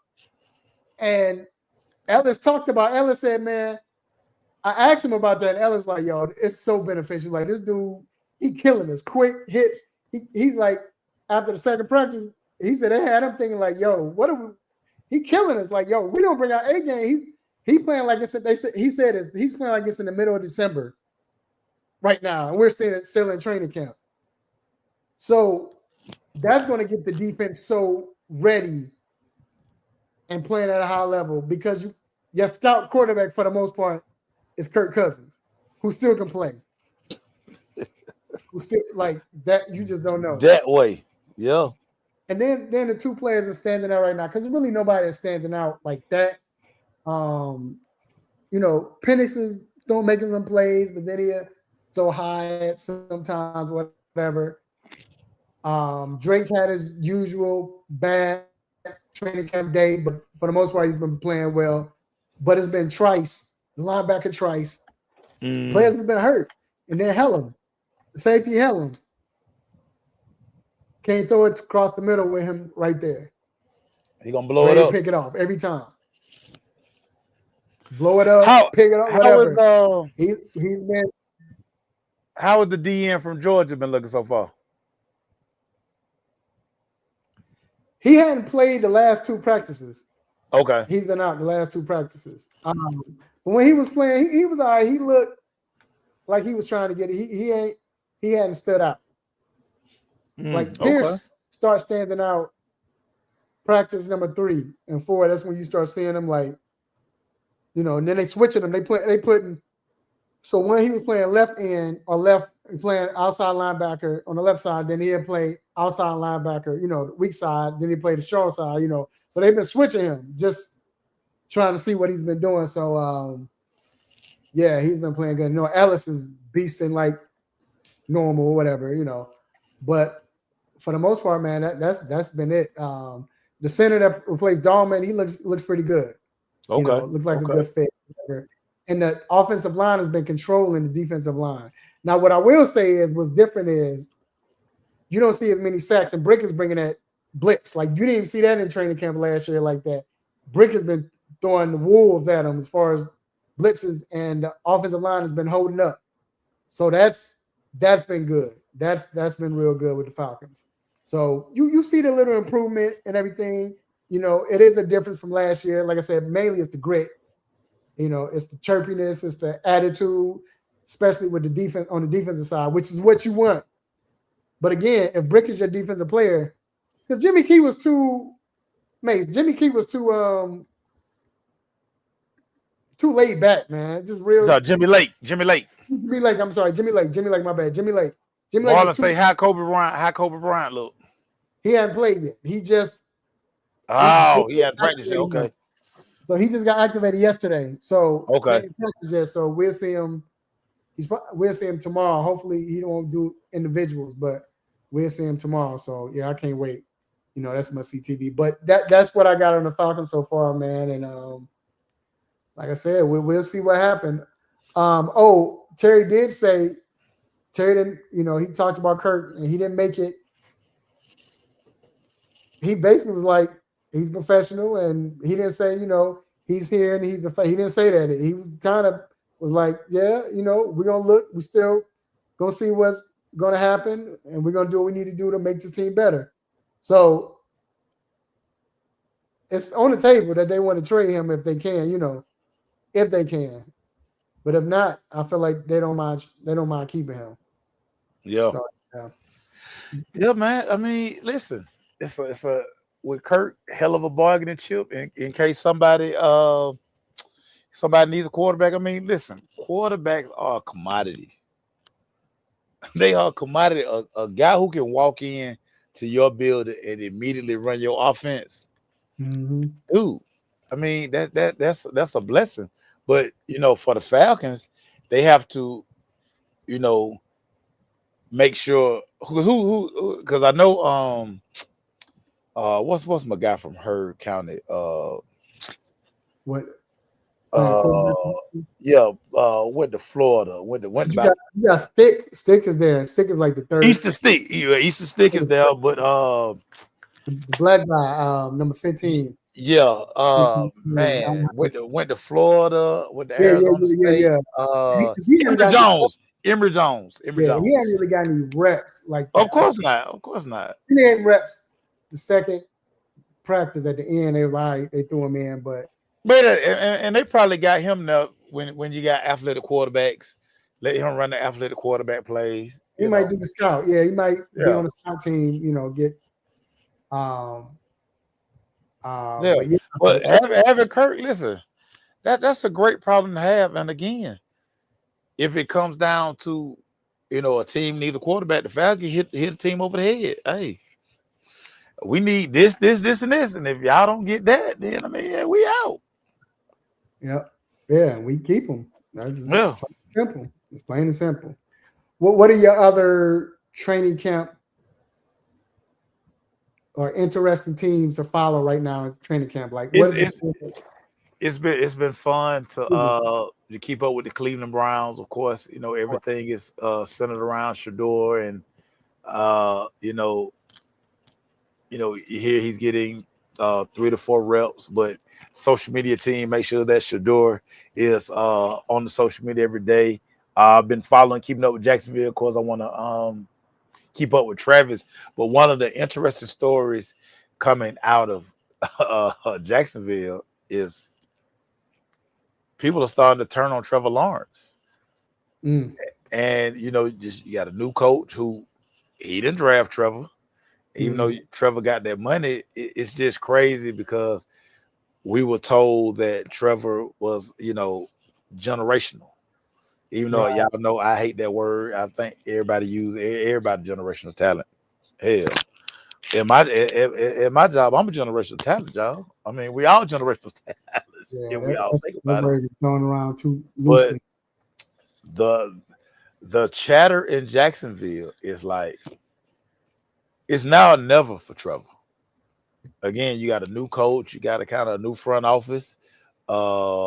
Yeah, Marlon, it shocked me to be listening to Jacksonville drive time, and listen, fans calling it they not feeling Trevor.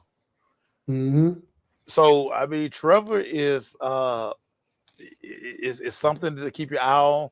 Of course, the more they get in these practices, the more people feel like Travis Hunter is gonna really play both ways. They're gonna give him a shot to play both ways. Let him do it. And the thing that I heard the interview, he was saying just the thing for him is like just understanding the playbook and being able to transition from offense to defense. Immediately what we in, like if I score a touchdown, then kick off and then I'm right back on the field. I just understanding what we're doing on defense. I mean, they're going to give it a try. I mean, kudos to them. Kudos to them because a lot of people did think he could do it in college, and he did it. And I know NFL a different animal, but I mean, it's the first time for everything. I think a few years in his career, he's going to be the best player in the NFL. I mean, the kid a freak. Listen, and I'm going to stand on this. He's even said it. Travis Hunter is a better basketball player than he is a football player. But I just want y'all to think about that. I ain't gonna hold y'all, but it's footage out there of him, especially doing intramural at Colorado. I ain't gonna hold you, but I saw him do it with my own eyes. Yeah, he's like the Bubba Chuck, yes, of today. How Iverson always says, "I'm a better football player than I am basketball player." And to see what he did in basketball was just like, what? Trav can dribble, Trav can shoot, Trav will yam on you. Yeah. Hey man, it's crazy. It's crazy. It's kind of like I think Ronald Curry messed up and chose the wrong sport.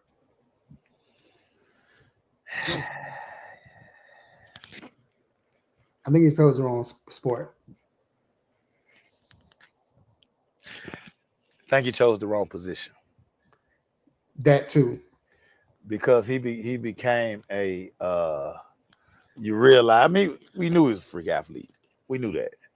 But once he moved to receiver, like he was doing numbers in the NFL before he got hurt. Like he was like, yeah, he chose the wrong. Yeah, he chose the wrong position. But good. I don't know. Just when you have freakish some guys are just so special in their athleticism that is just crazy, dog. But you know what?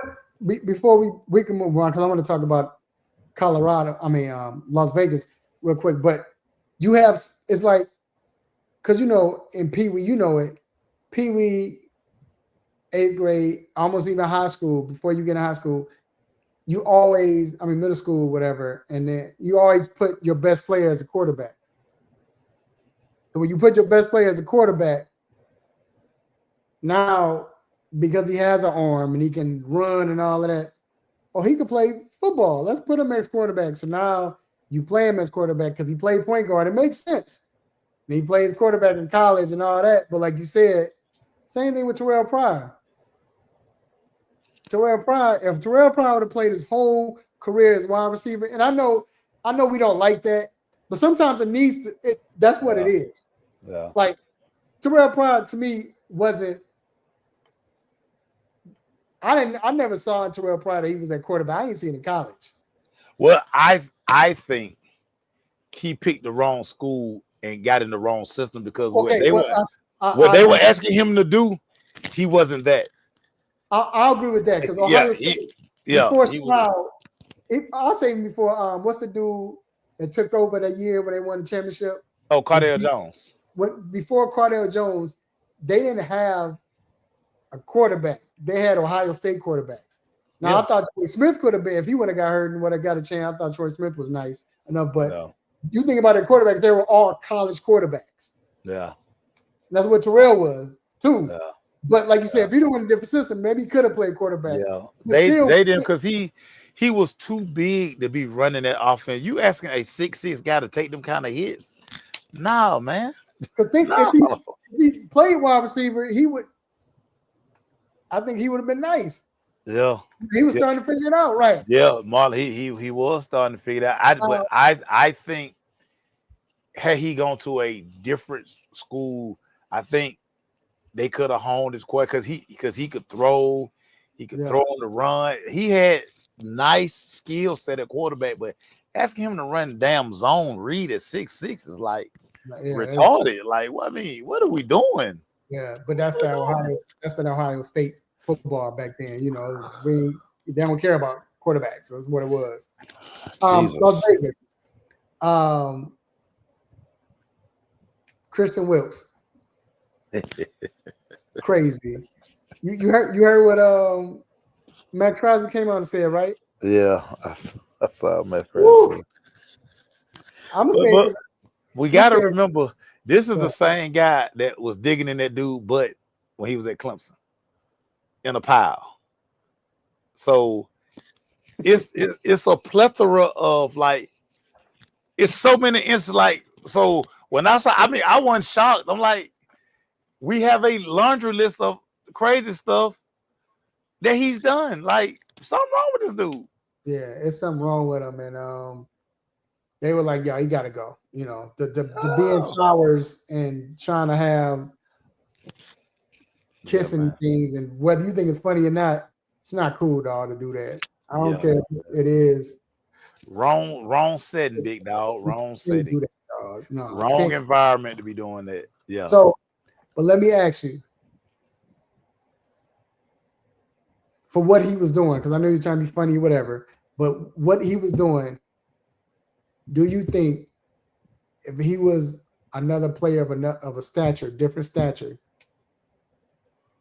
he could have got away with it? I'm going to tell you who I know who would have got away with it doing that. Well, so we've always said this, when your productivity had to match your foolishness. Yep. When you got more foolishness than productivity and what they paying him to, dog, you gotta go.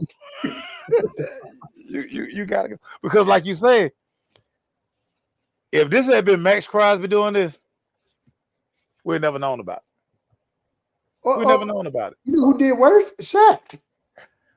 Yeah, Peyton Manning. And they laugh. It's just funny then. But nah, dog, when you ain't, your productivity is not matching, you gotta go, dog. You tripping. In the words of Jimmy Johnson, they asked, when he had caught the dude sleep in the meeting and he cut him, they're like, "What if that was Michael Irvin?" So he said, "What if that woke Michael Irvin up?" He said what? He said, "Yeah, Michael." He said, "Well, Cole, what if that had been Michael Irvin sleeping to me?" He said, "I would have went over there and woke Michael Irvin up." Michael Irvin and this kid who got cut, they're two different people. Right. I mean, now it got like everybody was saying in reality show, you got to make it make sense. Yeah. They gave this dude $100 million. Like, no, they paid this dude royally. Right. He not making plays, and you doing this? Yeah, man, get this man out of here, man. Yeah. Yeah, Mark. See, that was that was just the kicker. Like, man, and capologist was sitting there probably like, boy, now, Cocara, I'm gonna email you his numbers. Cocara, like, chewing that gum. Like, cut him. He done. Cut him. Yeah, get him out. Oh man. All right, man. So I gotta ask you the question of the day. I don't know if we have, I got another one because you kind of brought it up. Did we ask this question? What I don't think we did, but what player in any sport that didn't get enough credit? Yeah, we did that one. We did that one. So we did that one. We did do that one. Yeah. You just did it. We didn't do it like this. I think I asked what player could have played another position. I'm not asking that. I'm asking what you just, because you took that's what I was going to put today. You just said it. What player, as a Ronald Curry, like we talked about, what player played the wrong position in any sport? Who played the wrong position? Oh. This gonna sound crazy. It's gonna sound crazy, and it's not gonna sound crazy to you because we actually asked him about it. Right. Marshall Faulk. Y'all had to see Marshall Faulk play cornerback, y'all. Though it's a reason every college in America wanted him to play corner. Dude, this guy was so elite. Just so y'all see him play running back. His feet were even better at corner. Yeah. I don't think y'all. Oh my God. Yep. Even better at corner. I want y'all to understand. It would have been a conversation. Y'all, I'm telling you. Because every school in America recruited him. That's how I ended up at San Diego State, because they were the only school that was told him he played running back. Would have been a conversation with him being the best corner to ever play the game. Ralph, we sat there, we talked to him about this. Where he said it. He was like, dude, I was him at corner. Yeah. Every school in America recruited Marshall Faulk as a cornerback. Yeah, he was a 5-star corner. Well, they weren't doing stars then, but he would have been equivalent to a 5. Every college in America recruited him to play corner. He wanted to play run. Only one school would let him play. That's why he was at San Diego State. That's why he went to San Diego State. Yeah. So imagine if his ass at corner at Miami, USC, Notre Dame. Man, get out. No, I agree. We know the skill set is stupid. We know it's stupid. Of course, the obvious one is Tim Tebow. I think you could have put Tim Tebow. People say tight end. I don't think he could catch. We seen that. Because I don't think Tim Tebow is that. I don't think he's a great athlete. Yeah, I think I'll say fullback. I think he would have been a good fullback. Fullback, H-back, yeah. You know, he could have been like an all-star type where you might put him high formation and let him run the ball. You know, because Tim Tebow is huge. He is a huge human being. Everybody. Yeah, he's he is a huge human being. I think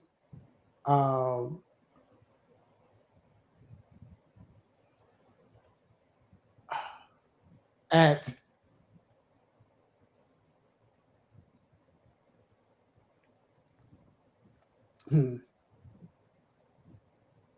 Okay, so I think he's soft though. He plays soft. If he get hit, he's gonna get mad. But I think you put your boy who's the tight end for the Falcons? Kyle Pitts. I think you play him at D end, dog. Is he gonna smack somebody? I don't know, but he don't like to block. Is he gonna smack somebody? He don't like the block. But I think he don't like the block because he's a receiver. Like you don't want to mess up nothing. You don't want to. Yeah. But I think if he played defensive end, well, he'd be hard to stop, dog. You 6'8". Yeah. You got the quickness and you got the speed. Yeah. At D end? Yeah. Now I'll tell you one. Or a linebacker, outside linebacker, either or, but go ahead. And he's talked about this a lot. Julio Jones really wanted to be a free safety. Julio really wanted to be a free safety. Julio talked about how he really loved it because he loved contact. Right. And he always talked about if the ball in the ass heals. Yeah. Like he was like, dude, like if you go look at some of his high school when they did play him and say they'll just play cover 3. He in the middle of the field, he covered both halves of the field. Mm-hmm. Daring you to throw the ball to either side. I can see that too. Yeah. Now a guy that I coached against personally and watched with my own eyes, I was always amazed at all the crazy stuff he did. As great of a safety Eric Berry was in NFL, I think Eric would have been nice at receiver or running back. I knew he played quarterback in high school. He was an option quarterback in high school. Nobody could tackle Eric Berry, everybody. Nobody. And I mean nobody. He was an all-state quarterback and safety. I just think because if you ever see him get interception, how he just make people miss, and Berry was a freak, man. No, Eric Berry was a freak. I'm gonna tell you another person. He would have been undersized, but what's his name was undersized and he was good. Played for the Vikings, D tackle for the Vikings. John Randall. John Randall. But I think Levon Kirkland would have been a beast at D tackle. Levon Kirkland. Let me tell y'all something. 99. Remember how big that joker was? Like the one mistake. Shout out to my guy John Berry. John Berry and Levon Kirkland went to Clemson together. Yeah. This was one of my guys. We came through Foot Locker together. And when I was living in South Carolina, of course they from Greenville. Levon came in the store one day. You see him on TV. He's a big fella. He's even bigger like him. But the crazy part about like he walks like a sprinter, like he up on his toe. Like you would think somebody that big and that's how he kind of had that little lumpy walk. No, man, this dude got spring. Yeah, I was like, he can move. And the one thing you don't do, and Johnny obviously like not say nothing about his weight. If you want a problem, say something about Levon Kirkland's weight. Because it was like he just he couldn't do nothing about his size. Couldn't do nothing about it. He couldn't do nothing about it. But clearly, for as long as he played in the NFL, the mofo could move. Yeah, because his size was never a problem. He could. He was an all-pro freaking linebacker, man. Crazy. Yeah, and then too another one. If I don't think he can catch, but if he could, if Simeon Rice played tight end, freak, man. That dude was a freak. Freak athlete, man. He was somebody. If we talking about didn't get enough credit, he doesn't get enough credit. Freak I athlete. remember him in college. Him and Freak. Kevin Hart in Illinois. They was like Hey, beasts. Illinois, yeah. He's so. I remember seeing him. I ain't gonna name the club, but I remember seeing him at this spot. And like now, so he already tall, but now I swear it was like plastic, man. Like I promise that like he reached 3 tables over to like grab what he was trying to get to. Like nobody passed it to him or nothing, man. That man, I was like, Right. Yeah, that he was a freak, dog. And he was so fat. Like he is besides Julius Peppers. I think he was the only other guy. No, it wasn't. Yeah, him and Derek Brooks. 3 guys in the NFL and Urlacher. 4 guys in the NFL. But you talking about Julius Peppers, that's another one. Oh my God. yeah. But you talking about 4 guys that only guys I ever seen chase down Vic. Yeah. Urlacher, Yeah. Derek Brooks, Simeon Rice, Yeah. and Julius Pepper. Yeah. Julius Pepper. So Marlon said Derek Thomas. That would have been crazy too. But Julius Pepper could have played any position he wanted in the NFL, dog. Marlon, I'm gonna do you one better. You talk about Derek Thomas. When we finish, go look up Alabama, Ohio State. They played in the kickoff classic at the Meadowlands. This is the year Chris Carter was everybody's All-American at wide. Yeah, we all know Chris Carter played wide receiver. Played wide receiver. Now in the slot, played X outside. Guess who they had covering him the majority of the game? Derek Thomas. Go watch it. Derek Thomas played cornerback. He was another guy that could play him. He was a freak. DT played cornerback the majority of that game.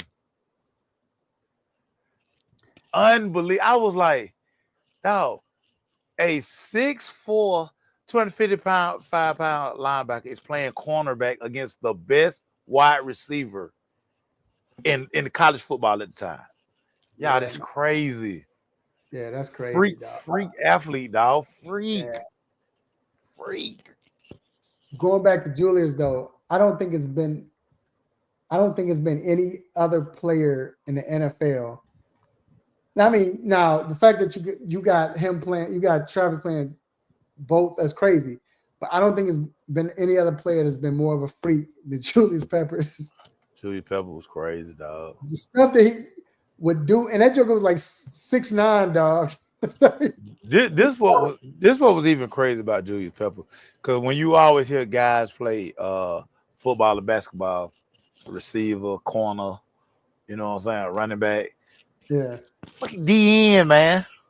He played DN. He played DN, dunking, shooting. Like, come on, y'all. Like, what are we doing out here, man? Remember they called Javon, what's his name?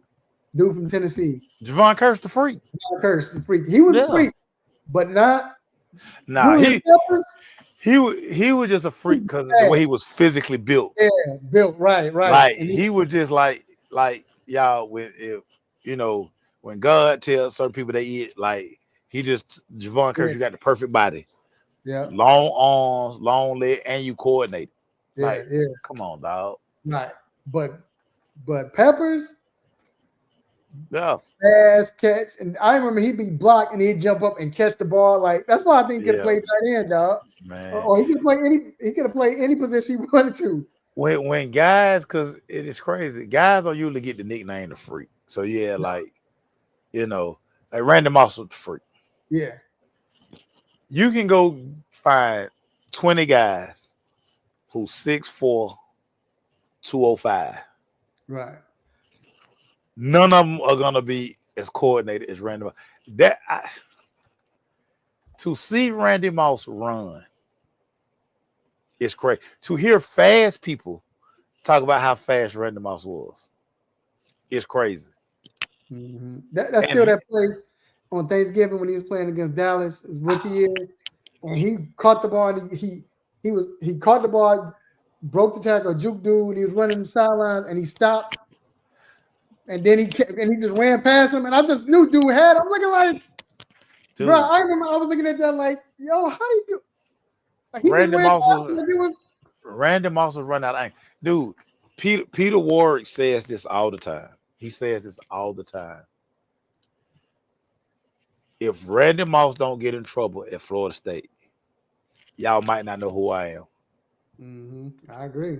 Y'all would not know who I am because they loved Randy Moss. Loved him. He was y'all be hearing people talking. He was him. Just go pull up my favorite Marshall highlight when he catch that receiver screen. First of all, they throwing a 6'4" receiver or receiver screen, and he jumping over people, He not jumped over moving, like a not deer. losing stride. Like Like a deer. Just that was the best. I was about to say that earlier. Like that was my favorite highlight when he did and then that. he got nerve to have on them striped popsicle socks.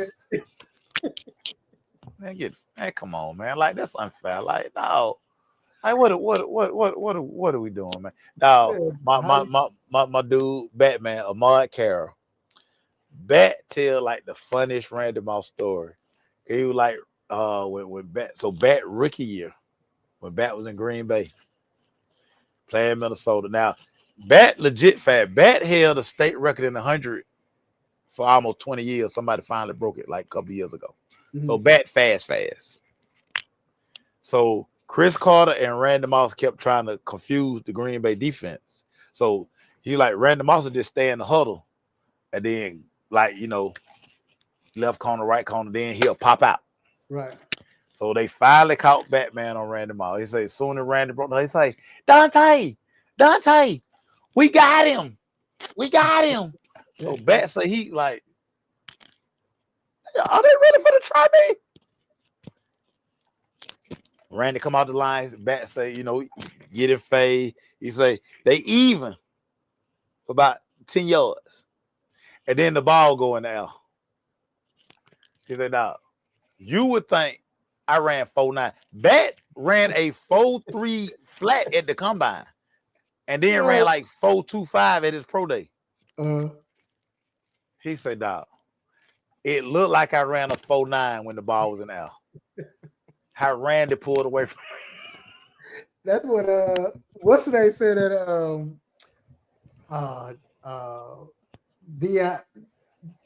Deion clone that thought he was Deion and played in Atlanta. Who Ray Buchanan? No, number 21. Now, you talking about D'Angelo Hall, Meangelo Hall. Yeah. He said the same thing. He said, man, I had Moss. He said, man, I'm fast now. He said, I'm waiting. He said, man, he said, as soon as I hiked it, he said, he took 5 yards. He said, Randy threw his hand up. He said, said the same thing, like, man, I'm like, well, all right, whatever. He said, when that ball went in the air, he said, Moss hit that second gear.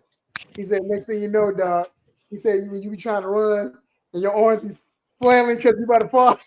He said, Moss was like 5 yards in front of me. Bat say they watched that affair and say DB coach kept saying, Carroll, I thought you was fast. He was like, I done ran the most. Like, what? Hey, that's why I hated that Thanksgiving game when Deion was hurt. Because I wanted to see Deion and Moss go. I wanted to see that. Hey, man, Deion didn't want that smoke, man. Deion left that to Kevin Smith over there. Kevin Smith was getting abused. I felt bad for Kevin Smith that game. That one of the few games I was like, damn, man, get Kevin Smith out of there, man. Kevin Smith was a good corner. Yeah, he was a real good corner. Very good corner. So, yeah, man. Tough. Man. All right, man. We got to let y'all go. We got to get ready for tomorrow. Get your stuff ready for tomorrow. It's game day tomorrow. Football. My outfit already laid out. Football for the football game tomorrow laid out. Whatever you're going to eat. But hey, man, it's been another great show, another good time. Shout out to Doc. Hope family gets well. No doubt. Under the weather. But But y'all already know, man. Y'all hear the music? You already know what it means. It means it's time to let you go. Before we let you go, stay tuned because you're going to send shouts. You might be a part of it. First of all, I want to give a shout out to the Almighty God for giving me this platform to do what I do, say what I say, make you all upset, mad. Want to give me the stop it button? God, I appreciate it. Also got to shout out my God to the right of me, my dog. Or it might be to the left, how y'all looking, I don't know. However you looking. Mace. Mace, anything you want to say, man? Everybody, football back, baby. Football back. Don't invite me to nothing. Don't invite me to nothing. Don't invite me to nothing. I ain't coming. Nope. I ain't coming. Nope. Telling you now. Even if y'all watching the game, I don't want to have to scream or something. Right. Hey, listen. You can turn the music up and y'all, man, yeah, because then, I'm not coming, man. Yeah. Then y'all gonna have people there who gonna be talking. And, yeah, I ain't got time for it, man. I ain't got time for it. I want to shout out to Steve Weiss, NFL Network, y'all. Saw Steve Weiss at training camp for the Falcons and Fire Branch. We there covering it. And he recognized me. What up, man? Dap me up, hug me, whatever. It's cool. Him with him and Steve Smith. And that was early on. Later on, we just all talking. Me, shout out to D-Led, Mentor. We all watching the game. Everything. Watching the practice. Talking about everything. 20 minutes in, that joker just bust out. Tapped me, hey, in front of D-Led, in front of Steve Smith. There was some other heavy hitters from NFL Network. He said, hey, man, y'all got something good. Y'all podcast, hey, I like it. Y'all got something good. You said that, good. So that was a blessing to hear that, man. That's dope. We don't see numbers or whatever you want. We know it's good, but you know how it is, man. Know how y'all do. Y'all know how y'all do. Y'all want somebody to say something crazy. Like, we don't do that. The same person. But for him to say that to me out of nowhere, just Rap, I say this all the time. It's within the industry. Cause like I say, if y'all want to listen to, Mace, Cam, Gilly, go ahead. Cause y'all want crazy stuff, but you want the real, man. We've been doing it for a long time, but I ain't gonna hold y'all. Whatever. Yeah. Right? Whatever. Yep. So also, man, shout out to everybody was in the chat room listening, man. Shout out. Appreciate y'all, man. Love. Marlon, Crystal, Vince, TJ, Victor, Jacob. Hey, we appreciate y'all. Also, shout out to my lovely children, my nieces, nephews, brothers, sisters, cousins, uncles, aunties, grandparents, play cousins. Hey, love on family while they still feel it. Love them while they still alive. Let them know that you love them. Also, like Mace always says, man, it don't cost anything to be a good person. Zero. Be a good person. Just be a good person. That's it. It'll come back to you. It'll come back to you 20-fold, dog. It will. Also, football is back, baby. Football tomorrow. You got the training camp stuff. You got baseball still, WNBA. College football is ramping up right now. Hey, man, can't wait. But until then, next week, baby. Same show, same crazy host, same sports nonsense. When you miss me, I'm out. Peace. You. What up, y'all? You know who it is, your boy Kiss. Right now, you checking out the 3-point conversion.